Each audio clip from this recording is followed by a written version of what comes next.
जिस दिल अंदर इश्क नहीं रचिया कुत्ते उसदी चंगे मालिक दे दर राखी कर दे साबर भुखे नंगे। बिस्मिल्लाहिर्रहमानिर्रहीम। मैं नासिर अहमद तुहानू जी आए आखना ते तुसी इस वेले सुन रहे हो FM पंजाब रंग रावलपिंडी। कल पंजाब विच पंजाब रहतल दिहाड़ मनाया गया ते पूरे पंजाब विच इस दिहाड़ दे हवाले नाल खुसूसी प्रोग्राम तरतीब दिते गए ते पंजाब दे लोकां ने पंजाब दे वासियां ने बड़े फखर नाल इस दिहाड़ नू मनाया। जिवें कि तुहानू पता है कि पंजाब दी जहेज मिट्टी कणक कमाद उगाना नहीं बंद कर सकती, इसे तरह पंजाब दे इस कल्चर विच भंगड़ा पसंद बसंत ते मौसीकी नू साडी हयाती तू नखेड़ा नहीं जा सकता ते सानू ये वादा करना चाहिए और अहद करना चाहिए कि खुद भी अपनी सकाफत दे रंगां विच असी रच मिच जाइए, सगों अपने बालां नू भी अपने असल वल मोड़न लई पूरी कोशिश करनी चाहिए है। तो ऐसे गल नाल असीं अपने शो का आगाज़ करने आ। मैं तुहानूं दसदा चलां कि साडे स्टूडियोज़ विच अज एक बड़े खास परौहणी साडे नाल मौजूद ने। मलका रिजवाना साहिबा ये फारसी लिटरेचर दी उस्ताद ने ते रावलपिंडी वुमन यूनिवर्सिटी दे उर्दू डिपार्टमेंट अपनी खिदमात सर अंजाम दे रही ने। ते मलका रिजवाना साहिबा मैं तुहानूं अपने शो जी आए आखना। बहुत शुक्रिया जी तुहानूं मुबारक होवे ते कल्चरल डे नाल भी अज जिहड़ा दिन बनाया जा रहा उसदी भी मुबारक होवे। ते दूसरा बहुत खुशी हुई है कि एक इल्मी प्रोग्राम जिहड़ा तुसी तुहानूं अल्लाह ने तौफीक दित्ती है कि तुसी एक इल्मी प्रोग्राम जिहड़ा कर रहे हो और एक उस्ताद नूं तुसी बुलाया है, तुहाडा बहुत बहुत शुक्रिया। अच्छा मलका साहब, जिस तरह मैं अपने शो के आगाज़ दसिया कि तुहाडा जिहड़ा है वो डिपार्टमेंट है Urdu department Rawalpindi woman university, तो इस तो इलावा जिहड़ा है तुसी फारसी लिटरेचर में पढ़िया, तो मैं चाहांगा जरा तुसी अपनी मुढ़ली तालीम बारे दसो कि तुसी अपनी मुढ़ली तालीम कित्थे हासिल की और उसके नाल नाल तुसी जिहड़ा है वो जरा अपनी फारसी दा जिहड़ा तुहानूं कित्थों शौक पिया इस बारे जरा दसो। हाँ जी, मैं अपनी इब्तदाई जिहड़ी तालीम है लिया तो हासिल की है शुरू तो, यानी स्कूलिंग जिहड़ी मेरी स्कूल सी मैट्रिक तक मैं लिया पढ़िया। यानी कि लिया तुहाडी बर्थ प्लेस असीं कह सकते हैं? नहीं, मेरी बर्थ प्लेस जिहड़ी है गुजरात दी है। अच्छा। गुजरात शहर विच मैं पैदा हुई हाँ ते उत्थे एवे कि जमीन साड़ियां सन, उत्थे दादा जी ने खरीदियां सन ते इसलिए चाचा जी ते मेरे इत्थे भेरा दे करीब ही साडा गांव है हजूरपुर, उत्थे भी ओदियां ओ ते साड़ियां बहुत पुरानियां ने ना, पुरखां दियां साड़ियां ओ यानी साडे अबाओ अजदाद उत्थों दे ने। ते जदों इत्थों सस्तियां सन ते मेरे दादा जी दे एक भरा सन, ओ कैप्टन सन आर्मी विच, ते आर्मी वालियां नूं मिलदियां ने ना फौज दी तरफों जमीनां, ते उन्हां नूं उत्थे मिलियां ते उन्हां ने आख्या कि इत्थे सस्तियां ने ते तुसीं भी इत्थे ले लवो। ते फिर इस वजह तो फिर उत्थे जमीनां लईयां ते अब्बू फिर उत्थे चले गए। ये वड्डे सन अपने भैन भरावां चों, अब्बू वड्डे सन ते चाचा जी मेरे छोटे, वो फिर इत्थे ही रहे ते अब्बू उत्थे चले गए। फिर जाहिर है अब्बू उत्थे गए ते फैमिली भी उन्हां दी उत्थे ही। ते बहरहाल साडी जिहड़ी स्कूलिंग है, मैं एक ही मेरा भरा ते असी साड़ी स्कूलिंग जिहड़ी है उत्थों दी है, बल्कि कॉलेज भी मैं BA उत्थे ही कीता उत्थों ही लिया तो जी। उस तो बाद फिर मैं ओरिएंटल कॉलेज चों मैं MA फारसी अदब विच MA कीता ओरिएंटल कॉलेज पंजाब यूनिवर्सिटी तो। ते जरा सानू दसो कि साडे सुनने वाले ने दसो उस वेले कैसा माहौल सी और किहड़े सन दी गल है उत्थे जिहड़ा पर्शियन डिपार्टमेंट है ओरिएंटल कॉलेज दा, उस बारे जरा दसो, अपनी यादां साडे नाल शेयर करो। बिल्कुल जनाब, यूनिवर्सिटी दा तुहानू पता है फिर वो लाहौर दे जे शहर विच नाल ही अनारकली साडे ओरिएंटल कॉलेज ते तुहानू पता है पुराना, और इकबाल भी उत्थों दे पढ़े, उत्थे पढ़ाया भी। फिर बड़े बड़े पुराने जिहड़े उस्ताद सन उन्होंने उत्थों ही पढ़िया, फिर उत्थों पढ़ाया। फिर वो पुरानी इमारत, वो तुहानू पता है पुरानियां चीज़ां मैनू उंज ही बड़ियां पसंद ने, पुरानियां इमारतां और पुराने वो दरवाजे। और बल्कि असी कई दफा पढ़ते होंगे सन ते दरवाजा अचानक कोई हवा नाल खुलना ते असी कहना लो जी इकबाल दी रूह आ गई जी अंदर। ते ओ फिर उस तो बाद अकरम शेख साहब सन, उदों पंजाब यूनिवर्सिटी ओरिएंटल कॉलेज साडे फारसी दे HOD सन, ते बड़ा जबरदस्त सानू इकबाल दे बारे च उन्हां दी इकबालियात सी उन्हां दा सब्जैक्ट जिहड़ा सानू पढ़ांदे सन। फिर सर नवाजिश सन, फिर सर सलीम अजहर जिहड़े अजकल उत्थे डीन ने, ਤੇ ਸਰ ਮੁਇਨ ਨਿਜ਼ਾਮੀ ਜਿਹੜੇ ਅੱਜਕੱਲ ਇਕਬਾਲੀਆਤ ਪੜ੍ਹਾ ਰਹੇ ਨੇ, ਇਹੋ ਜਿਹੇ ਲਾਇਕ ਜਿਹੜੇ ਸਨ, ਉਹ ਸਰ ਆਫਤਾਬ ਅਸਗਰ ਸਾਹਿਬ ਜਿਨ੍ਹਾਂ ਦੀ ਵਫਾਤ ਹੋ ਗਈ ਹੈ, ਅੱਲਾਹ ਤਾਲਾ ਉਹਨਾਂ ਨੂੰ ਆਪਣੇ ਜਵਾਰੇ ਰਹਿਮਤ ਜਗ੍ਹਾ ਦੇਵੇ, ਤੇ ਬੜੇ ਜ਼ਬਰਦਸਤ ਇਹ ਸਾਰੇ ਉਸਤਾਦ ਸਨ। ਫਿਰ ਇਹ ਵੇ ਕਿ ਲਾਹੌਰ ਦਾ ਤੁਹਾਨੂੰ ਪਤਾ ਆਪਣੀ ਇੱਕ ਵਕਾਰ ਹੈ ਉਸ ਸ਼ਹਿਰ ਦਾ, ਰਾਵੀ ਦੇ ਕਿਨਾਰੇ ਜਿਹੜੇ ਲਾਹੌਰ ਦੀ ਆਬਾਦੀ, ਫਿਰ ਲਾਹੌਰ ਦਾ ਸ਼ਹਿਰ, ਫਿਰ ਪੁਰਾਣੀਆਂ ਇਮਾਰਤਾਂ, ਫਿਰ ਉੱਥੋਂ ਦੇ ਖਾਣੇ, ਫਿਰ ਉੱਥੋਂ ਦਾ ਕਲਚਰ, ਇਹ ਸਾਰਾ ਫਿਰ ਉਹ ਬੜਾ ਮਜ਼ਾ ਆਇਆ ਸਾਨੂੰ ਉੱਥੇ ਪੜ੍ਹਨ ਦਾ। ਫਿਰ ਜਦੋਂ ਕੋਈ ਫ੍ਰੀ ਪੀਰੀਅਡ ਹੋਣਾ ਸੀ ਜਾਂ ਅਨਾਰਕਲੀ ਸਾਹ ਲੈਣਾ, ਕੁਝ ਖਾਣਾ ਪੀਣਾ, ਐਂਜ ਹੀ ਫਿਰਦਿਆਂ ਰਹਿਣਾ, ਤੁਹਾਨੂੰ ਪਤਾ ਹੈ ਫਿਰ ਉਦੋਂ ਪੈਸੇ ਵੀ ਪੂਰੇ, ਫਿਰ ਬੜਾ ਸਸਤਾ ਦੌਰ ਸੀ ਉਹ, ਤੇ ਸਾਡੀ ਜਿਹੜੀ ਇਹ ਫੀਸ ਵੀ ਇਹ ਗਾਲਿਬਨ 80 ਦੀ ਦਹਾਈ ਦੀ ਨਹੀਂ ਜਨਾਬ, ਮੈਂ ਐਡੀ ਵੀ ਬੁੱਢੀ ਨਹੀਂ, ਐਡੀ ਵੀ ਮੈਂ ਪੁਰਾਣੀ, ਮੈਂ 93 94 ਵਿੱਚ ਐਮਏ ਕੀਤਾ ਉੱਥੇ, ठीक है, ਹੁਣ ਆਪ ਹੀ ਅੰਦਾਜ਼ਾ ਲਾ ਲਓ, ਯਾਨੀ 92 ਤੋਂ ਲੈ ਕੇ 4 ਤੱਕ 2 ਸਾਲ। ਉਸ ਤੋਂ ਬਾਅਦ ਜ਼ਾਹਿਰ ਹੈ ਫਿਰ ਮੇਰੀ ਸ਼ਾਦੀ ਹੋ ਗਈ, ਫਿਰ ਬੱਚੇ ਹੋਏ, ਤੇ ਮੈਂ ਉਸ ਤੋਂ ਬਾਅਦ ਮੇਰੀ ਜੌਬ ਹੋਈ, ਮੈਂ ਪਬਲਿਕ ਸਰਵਿਸ ਕਮਿਸ਼ਨ ਦੇ ਥਰੂ। ਮੈਂ ਤੁਹਾਨੂੰ ਟੋਕਣਾ ਚਾਹਾਂਗਾ, ਤੁਸੀਂ ਬੜੇ ਵੱਡੇ ਲੋਕਾਂ ਦਾ ਨਾਮ ਲਿਆ ਜਿਹੜੇ ਤੁਹਾਡੇ ਪ੍ਰੋਫੈਸਰ ਸਨ, ਜੀ, ਤੇ ਤੁਹਾਡੀ ਬੜੀ ਖੁਸ਼ਕਿਸਮਤੀ ਸੀ ਕਿ ਤੁਸੀਂ ਇਹਨਾਂ ਕੋਲ ਸਿੱਖਿਆ ਜੀ, ਤੇ ਨਾ ਸਿਰਫ ਤੁਸੀਂ ਪਰਸ਼ੀਅਨ ਬਾਰੇ ਸਿੱਖਿਆ ਬਲਕਿ ਜ਼ਿੰਦਗੀ ਦੇ ਹੋਰ ਵੀ बहुत कुछ। हाँ जी, जिंदगी दे इस तरह के मामलात सीखे कि देखो ना, जुबान ते अदब ਇਹਨੂੰ ਤੁਸੀਂ ਤੋੜ ਹੀ ਨਹੀਂ ਸਕਦੇ, ਠੀਕ ਹੈ। ਅਦਬ ਜਿਹੜਾ ਇਹ ਤੁਸੀਂ ਇਹੀ ਸਬਜੈਕਟ ਸਾਨੂੰ ਸਿਖਾਉਂਦੇ ਨੇ, ਮੇਰਾ ਖਿਆਲ ਹੈ ਉਰਦੂ ਹੋ ਗਿਆ, ਅੰਗਰੇਜ਼ੀ ਹੋ ਗਈ, ਫਿਰ ਉਸ ਤੋਂ ਬਾਅਦ ਫਾਰਸੀ ਅਦਬ ਤੇ ਬਹੁਤ ਹੀ ਮਤਲਬ ਤੁਹਾਨੂੰ ਪਤਾ ਹੈ ਉਹ ਤੇ ਆਪਣੀ ਰਵਾਇਤ ਨਾਲ ਚੰਬੜੇ ਨੇ, ਠੀਕ ਹੈ। ਉਹ ਈਦ ਵੀ ਮਨਾਉਂਦੇ ਨੇ, ਈਦ ਨੌਰੂਜ਼ ਵੀ ਉੱਥੇ ਸਾਡਾ ਪ੍ਰੋਗਰਾਮ ਹੁੰਦੇ ਸਨ, ਅਸੀਂ ਮਨਾਇਆ ਜਾਂਦਾ ਸੀ, ਜਿਸ ਤਰ੍ਹਾਂ ਬਹਾਰ ਦਾ 21 ਮਾਰਚ ਵਿੱਚ, ਠੀਕ ਹੈ, ਬਹਾਰ ਦਾ ਆਗਾਜ਼ ਹੈ, ਹਰ ਯਾਨੀ ਰਵਾਇਤ ਜਿਹੜੀ ਰਵਾਇਤੀ ਚੀਜ਼ਾਂ ਨੇ ਇਹ ਕੁਝ ਇੰਨੀਆਂ ਖੂਬਸੂਰਤ ਨੇ ਨਾ, ਇਹਦੇ ਨਾਲ ਮਤਲਬ ਤੁਹਾਡੀ ਜ਼ਿੰਦਗੀ ਦਾ ਅਸਰ ਨਜ਼ਰ ਆਉਂਦਾ ਹੈ। ਦੇਖਿਆ, ਇਨਸਾਨ ਸਭ ਤੋਂ ਪਹਿਲੇ ਇਨਸਾਨੀਅਤ ਤੇ ਮਜ਼ਹਬ ਬਾਅਦ ਚ ਆ ਜਾਂਦਾ ਹੈ, ਠੀਕ ਹੈ ਨਾ। ਸਭ ਤੋਂ ਵੱਡਾ ਮੈਂ ਤੇ ਕਹਿੰਦੀ ਹਾਂ ਮਜ਼ਹਬ ਜਿਹੜਾ ਇਹ ਵੇ ਇਨਸਾਨੀਅਤ ਦਾ। ਅੱਛਾ, ਇਨਸਾਨ ਆਇਆ, ਅੱਲਾ ਨੇ ਉਹਨੂੰ ਮਾਫੀ ਦਾ ਤਰੀਕਾ ਦੱਸ ਦਿੱਤਾ, ਉਹ ਸ਼ੇਰ ਹੀ ਸਨ ਨਾ। ਦੇਖੋ, ਮੈਂ ਤੇ ਕਹਿੰਦੀ ਹਾਂ ਦੁਨੀਆ ਜਿਹੜਾ ਸਭ ਤੋਂ ਪਹਿਲਾਂ ਚੀਜ਼ ਜਨਮ ਲਈ ਹੈ ਨਾ, ਉਹ ਸ਼ਾਇਰੀ ਹੈ। ਇਨਸਾਨ ਨੂੰ ਕਰੀਨਾ ਸਿਖਾਇਆ, ਬੋਲਣ ਦਾ, ਗੱਲ ਕਰਨ ਦਾ, ਦੂਸਰਿਆਂ ਦਾ ਲਿਹਾਜ਼, ਤਮੀਜ਼, ਇਹ ਸਾਰੀ ਲਿਟਰੇਚਰ ਦਾ ਹਿੱਸਾ ਹੈ। ਫਿਰ ਇਹ ਵੇ ਕਿ ਫਾਰਸੀ ਲਿਟਰੇਚਰ ਇਸ ਮਾਮਲੇ 'ਚ ਬਹੁਤ ਅਮੀਰ ਹੈ, ਬਾਕੀ ਲਿਟਰੇਚਰ ਵੀ ਹੈ ਨੇ, ਸਲਾਮ ਹੈ ਉਹਨਾਂ ਨੂੰ, ਲੇਕਿਨ ਬਹਰਹਾਲ ਜਿੰਨਾ ਫਾਰਸੀ ਦਾ ਹੱਥ ਹੈ ਇਹਨਾਂ ਸਾਰੀਆਂ ਚੀਜ਼ਾਂ 'ਚ, ਜਾਂ ਲਿਟਰੇਚਰ ਨੂੰ ਵਧਾਉਣ 'ਚ, ਜਾਂ ਲਿਟਰੇਚਰ ਨੂੰ ਕਿਆ ਕਹਿੰਦੇ ਨੇ ਉਹਦੇ ਰੰਗ ਉਭਾਰਨ 'ਚ, ਤੇ ਇਹ ਬਾਕੀ ਜਿਹੜੇ ਨੇ ਉਹ ਬਾਅਦ ਚੋਂ। ਅੱਛਾ ਮਲਕਾ ਸਾਹਿਬ, ਅਸੀਂ ਫਾਰਸੀ ਬਾਰੇ ਤੇ ਜ਼ਰੂਰ ਗੱਲ ਕਰਾਂਗੇ, ਲੇਕਿਨ ਅਸੀਂ ਗੱਲ ਨੂੰ ਉੱਥੋਂ ਅੱਗੇ ਲੈ ਕੇ ਚੱਲਨੇ ਆ ਕਿ ਤੁਸੀਂ ਫਿਰ ਮਾਸਟਰਸ ਕੀਤਾ ਓਰੀਐਂਟਲ ਕਾਲਜ ਤੋਂ, ਤੇ ਫਿਰ ਤੁਸੀਂ ਇਸ ਤੋਂ ਫੌਰਨ ਬਾਅਦ ਆਪਣੀ ਜੌਬ ਸ਼ੁਰੂ ਕਰ ਦਿੱਤੀ ਜਾਂ ਅੱਗੇ? ਜਨਾਬ, ਮੈਂ ਜੌਬ ਦਾ ਮੇਰਾ ਕੋਈ ਇਰਾਦਾ ਨਹੀਂ, ਮੈਂ ਥੋੜੀ ਜੀ ਨਾ ਆਜ਼ਾਦ, ਕੋਈ ਅਜੀਬ ਜਿਹਾ ਹੈ ਮੇਰਾ ਜ਼ਿਹਨ, ਮੈਂ ਇਸ ਤਰ੍ਹਾਂ ਮਤਲਬ ਪਾਬੰਦੀ ਮੇਰੇ ਚ ਸ਼ਾਇਦ ਨਹੀਂ, ਲੇਕਿਨ ਮੈਂ ਨਾ ਜੌਬ ਦਾ ਮੇਰਾ ਬਿਲਕੁਲ ਹੀ ਮੁਲਾਜ਼ਮਤ ਦਾ ਇਰਾਦਾ ਹੀ ਨਹੀਂ ਸੀ। ਮੈਂ ਕਹਿੰਦਾ ਸੀ ਬਸ ਠੀਕ ਹੈ, ਪੜ੍ਹ ਲਿਆ, ਔਰ ਮੈਂ ਆਪਣੇ ਵਾਸਤੇ ਪੜ੍ਹਿਆ ਨਾ, ਅੱਗੋਂ ਕੋਈ ਜ਼ਰੂਰਤ ਨਹੀਂ ਜੌਬ ਕਰਨ ਦੀ। ਲੇਕਿਨ ਜਦੋਂ ਮੇਰੇ ਬੱਚੇ ਵੀ ਹੋ ਗਏ, ਸ਼ਾਦੀ ਵੀ ਹੋ ਗਈ, ਫੌਰਨ ਹੀ ਸ਼ਾਦੀ ਹੋ ਗਈ ਨਾ, ਯਾਨੀ ਰਿਜ਼ਲਟ ਤੋਂ ਪਹਿਲਾਂ ਮੇਰੀ ਸ਼ਾਦੀ ਹੋ ਗਈ। अच्छा, हाँ जी, बच्चे माशाल्लाह मेरे हम सारे बड़े ने, जवान ने, ते इवन कि मेरा जरा हत्ता कि सब तो जरा छोटा बेटा है वो FSC ने कर ली है, उस तो अंदाजा लगा। ਤੇ ਉਹ ਬੱਚਿਆਂ ਨੂੰ ਵੀ ਫਾਰਸੀ ਦਾ ਸ਼ੌਕ ਹੈ ਕਿ ਬੱਚਿਆਂ ਦੇ ਫੀਲਡ ਤੇ ਅਲੱਗਾ ਨੇ, ਯਾਨੀ ਉਹਨਾਂ ਦੇ ਅਲੱਗਾ ਉਹਨਾਂ ਨੇ ਚੁਣਿਆ ਆਪਣੀ ਮਰਜ਼ੀ ਨਾਲ, ਲੇਕਿਨ ਬਹਰਹਾਲ ਅਦਬ ਹੈ ਉਹਨਾਂ ਦੀ ਜ਼ਿੰਦਗੀ ਦਾ ਹਿੱਸਾ ਹੈ। ਪੰਜਾਬੀ ਉਹਨਾਂ ਨੂੰ ਆਉਂਦੀ ਹੈ, ਪੰਜਾਬੀ ਅਦਬ, ਪੰਜਾਬੀ ਮੌਸੀਕੀ, ਇਹਨਾਂ ਨਾਲ ਉਹਨਾਂ ਦਾ ਲਗਾਓ ਹੈ ਵੇ।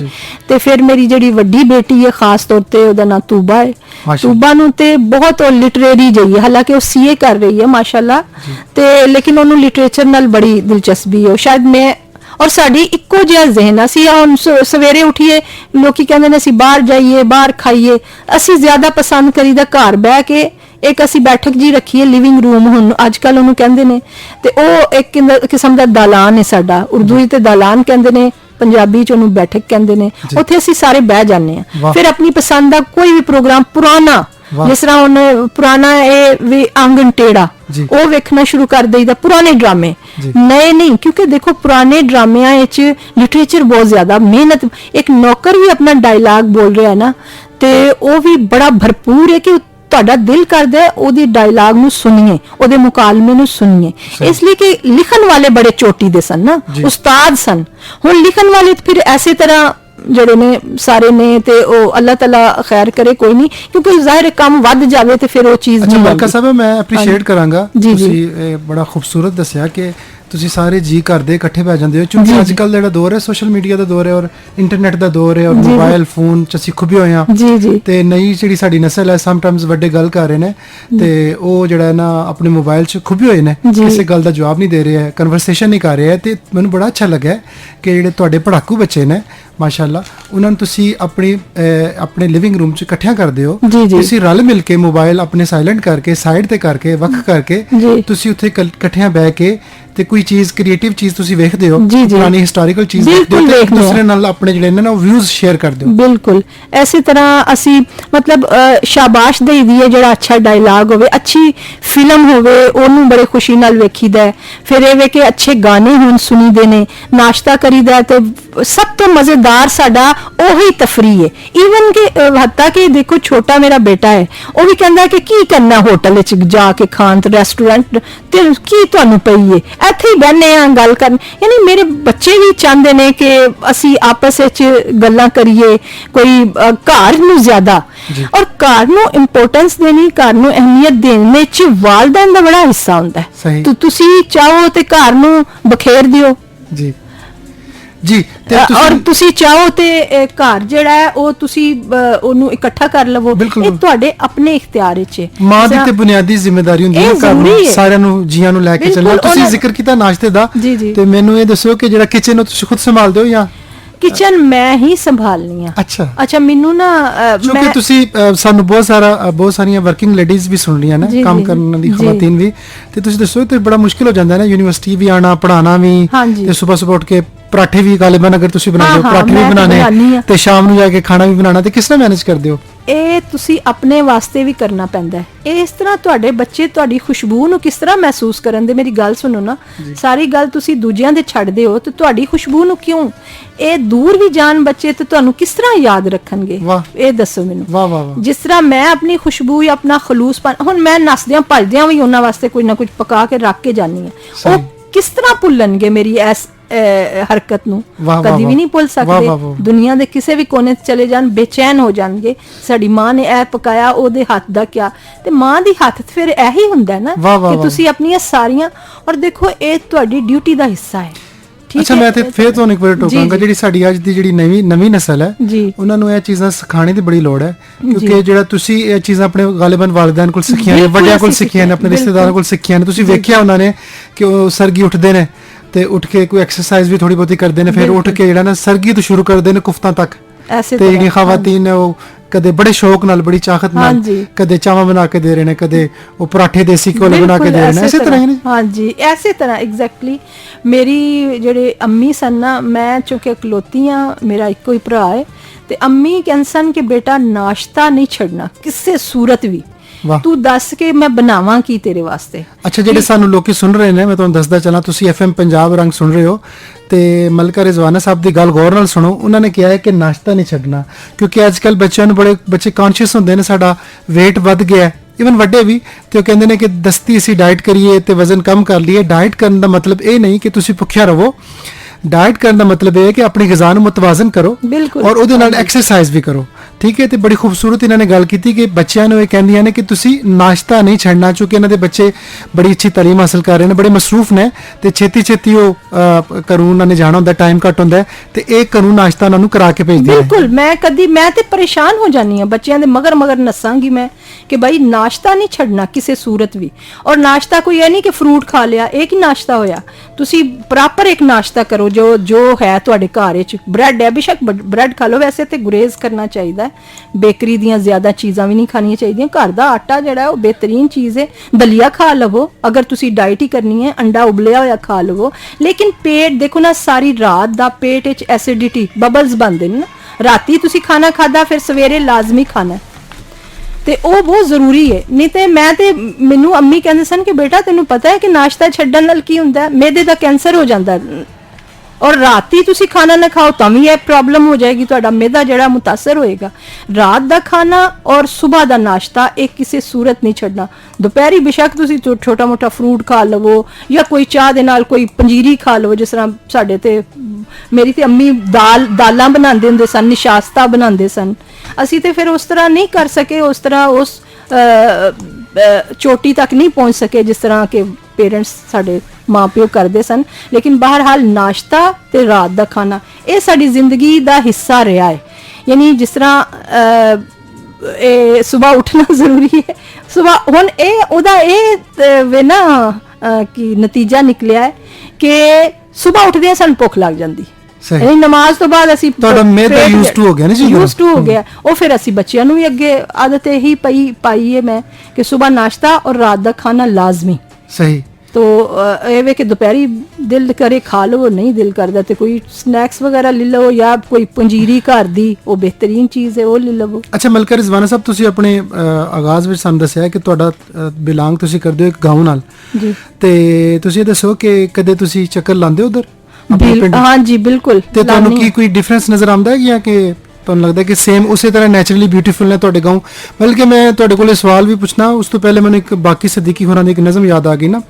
ਉਹ ਕਹਿੰਦੇ ਨੇ, ਨਾ ਉਹ ਪਿੰਗਾ ਨਾ ਉਹ ਝੂਟੇ, ਨਾ ਉਹ ਕੁਮਰੇ ਗੁਮਰੇ ਬੂਟੇ, ਨਾ ਉਹ ਗੋੜੀ ਛਾਂ, ਇਹ ਨਹੀਂ ਮੈਂਡਾ ਗਰਾਂ। ਤੇ ਅੱਜ ਕੱਲ ਜਿਹੜਾ ਹੈ ਉਹ ਕੁਝ ਪਿੰਡ ਵੀ ਜਿਹੜੇ ਨੇ ਕਿਉਂਕਿ ਇਤਨੀ ਕੰਸਟਰਕਸ਼ਨ ਹੋ ਗਈ ਹੈ ਤੇ ਉਹਨਾਂ 'ਚ ਵੀ ਸ਼ਾਇਦ ਉਹ ਸਾਡਾ ਜਿਹੜਾ ਇੱਕ ਨੈਚੁਰਲੀ ਗ੍ਰੀਨ ਜਿਹੜੀ ਇੱਕ ਲੁੱਕ ਹੁੰਦੀ ਹੈ ਸ਼ਾਇਦ ਉਹ ਖਤਮ ਹੋ ਰਹੀ ਹੈ। हाँ प्रॉपर तो नहीं, तुसी पूरी तरह नहीं कह सकते कि पूरी तरह खत्म हो गई, लेकिन बहरहाल असर है। जिस तरह हुण ट्रेन आंदी सी साडे हजूरपुर स्टेशन ते ना, ट्रेन ਉਹ ਤੁਹਾਨੂੰ ਪਤਾ ਅੰਗਰੇਜ਼ਾਂ ਨੇ ਸਟੀਮ ਇੰਜਨ ਇਜਾਦ ਕੀਤਾ ਤੇ ਫਿਰ ਟ੍ਰੇਨਾਂ ਦਾ ਜਾਲ ਫੈਲਾਇਆ।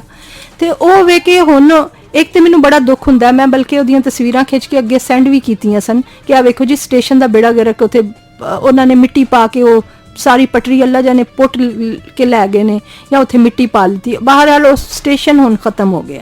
ਹੁਣ ਬੱਸਾਂ ਵਾਲਿਆਂ ਨੇ ਬੱਸਾਂ ਕੱਢ ਦਿੱਤੀਆਂ ਨੇ, ਵੈਗਨਾਂ ਵਾਲਿਆਂ ਨੇ ਵੈਗਨਾਂ ਕੱਢ ਦਿੱਤੀਆਂ ਨੇ, ਜਾਂ ਉਹਨਾਂ ਨਾਲ ਉਹਨਾਂ ਨੇ ਖਤਮ ਕੀਤਾ ਹੈ। ਬਹਰਹਾਲ ਉਹ ਇੱਕ ਸੀਟੀ ਦੀ ਆਵਾਜ਼ ਹੁੰਦੀ ਸੀ ਤੇ ਸਾਡੀ ਦਾਦੀ ਆਂਦੀ ਸੀ ਹੁਣ 5 ਵੱਜ ਗਏ ਨੇ, ਹੁਣ ਦੱਖਣ ਵਾਲੇ ਪਾਸਿਓਂ ਆ ਗਈ ਹੈ ਗੱਡੀ ਹੁਣ ਇੱਧਰ ਜਾ ਰਹੀ ਹੈ। ਫਿਰ ਸਟੇਸ਼ਨ ਦਾ ਇੱਕ ਖਾਸ ਮਾਹੌਲ ਸੀ ਉੱਥੇ, ਬੋਰਡ ਦੇ ਦਰਖਤ ਤੇ ਪਿੱਪਲ ਦੇ ਜਿਹੜੇ ਪੁਰਾਣੇ ਜਿਹੜੇ ਉਹ ਜਿਹਦੇ ਨਾਲ ਵਾਲ ਔਰ ਦਾੜੀ ਉਹਨੂੰ ਕਹਿੰਦੇ ਨੇ, ਔਰ ਜੋ ਜੜਾਂ ਲਟਕਦੀਆਂ ਨੇ, ਉਹ ਪੁਰਾਣੇ ਦਰਖਤ, ਫਿਰ ਪੁਰਾਣਾ ਸਟੇਸ਼ਨ।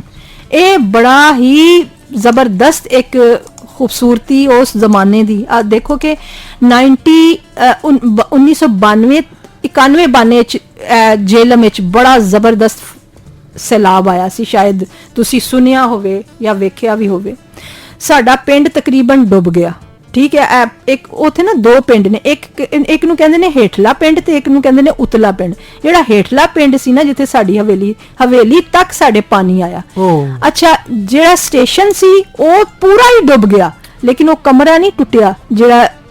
ਜਿਹੜਾ ਸਟੇਸ਼ਨ ਦਾ ਕਮਰਾ ਸੀ ਉਹ ਹਜੇ ਵੀ ਕਾਇਮ ਉਦਾਇਮ ਹੈ। ਸਹੀ। ਤੇ ਇਹ ਚੀਜ਼ਾਂ ਵੇਖ ਕੇ ਬੜਾ ਅਫਸੋਸ ਹੁੰਦਾ। ਬਾਕੀ ਇਹ ਵੇ ਕਿ ਹੁਣ ਜ਼ਾਹਿਰ ਹੈ ਲੋਕਾਂ ਨੇ ਵੱਡੀਆਂ ਕੋਠੀਆਂ ਛੋਟੀਆਂ ਟਾਈਪ ਮਕਾਨ ਬਣਾ ਲਏ, ਉਹ ਚੀਜ਼ ਤੇ ਨਹੀਂ ਰਹੀ, ਲੇਕਿਨ ਬਹਰਹਾਲ ਹਜੇ ਵੀ ਪਿੰਡਾਂ ਵਿੱਚ ਇਹ ਵੇ ਕਿ ਪਿੰਡਾਂ ਦਾ ਹੁਸਨ ਬਰਕਰਾਰ ਹੈ ਵੇ। ਅੱਲਾਹ ਤਾਲਾ ਬੜਾ ਅੱਛਾ ਤੁਸੀਂ ਬਿਆਨ ਕੀਤਾ। ਤੇ ਮੈਂ ਸਮਝਣਾ ਕਿ ਸਾਨੂੰ ਆਪਣੇ ਪਿੰਡਾਂ ਨਾਲ ਇੱਕ ਰਬਤ ਰੱਖਣਾ ਚਾਹੀਦਾ ਹੈ। ਸਾਨੂੰ ਮਜਬੂਰੀਆਂ ਹੁੰਦੀਆਂ ਨੇ, ਤੁਸੀਂ ਨੌਕਰੀਆਂ ਦੇ ਸਿਲਸਿਲੇ 'ਚ, ਰੋਜ਼ਗਾਰ ਦੇ ਸਿਲਸਿਲੇ 'ਚ ਤੁਸੀਂ ਸ਼ਹਿਰਾਂ ਨੂੰ ਮੁੰਤਕਿਲ ਹੁੰਦੇ ਹੋ, ਲੇਕਿਨ ਆਪਣੇ ਅਸਲ ਨੂੰ ਇਨਸਾਨ ਨੂੰ ਕਦੇ ਵੀ ਭੁੱਲਣਾ ਨਹੀਂ ਚਾਹੀਦਾ ਔਰ ਪ੍ਰਾਊਡ ਕਰਨਾ ਚਾਹੀਦਾ ਕਿ ਤੁਸੀਂ ਇੱਕ ਪਿੰਡ 'ਚ ਪੈਦਾ ਹੋਏ, ਵੱਡੇ ਹੋਏ ਹੋ। ਤੇ ਤੁਸੀਂ ਗੱਲ ਕੀਤੀ ਹੈ ਪਿੱਪਲ ਦੀ, ਤੇ ਪਿੱਪਲ ਤੁਸੀਂ ਇੱਕ ਬੜਾ ਸੋਹਣਾ ਗੀਤ ਆਪਣੇ ਸੁਣਨ ਵਾਲਿਆਂ ਨੂੰ ਸੁਣਾਉਣਾ ਹੈ। ਜ਼ਿੱਲੇ ਸ਼ਾਹ ਫਿਲਮ ਹੈ ਤੇ ਗੀਤ ਹੈ ਜੀ ਪਿੱਪਲਾਂ ਦੀ ਛਾਵੇਂ ਕਦੀ ਬਹਿ ਜਾਵੇਂ। ਇਹ ਗੀਤ ਸੁਣੋ, ਸੁਣਦੇ ਰਹਿਣਾ FM ਪੰਜਾਬ ਰੰਗ। ਫਿਰ ਮੁੜ ਕੇ ਆਨੇ ਵਾਪਸ ਤੇ ਗੱਲ ਕਰਾਂਗੇ ਆਪਣੀ ਪ੍ਰੋਣੀ ਨਾਲ ਫਾਰਸੀ ਬਾਰੇ ਤੇ ਇਹਨਾਂ ਦਾ ਜਿਹੜਾ ਮਜ਼ਮੂਨ ਹੈ ਇਕਬਾਲੀਆਤ।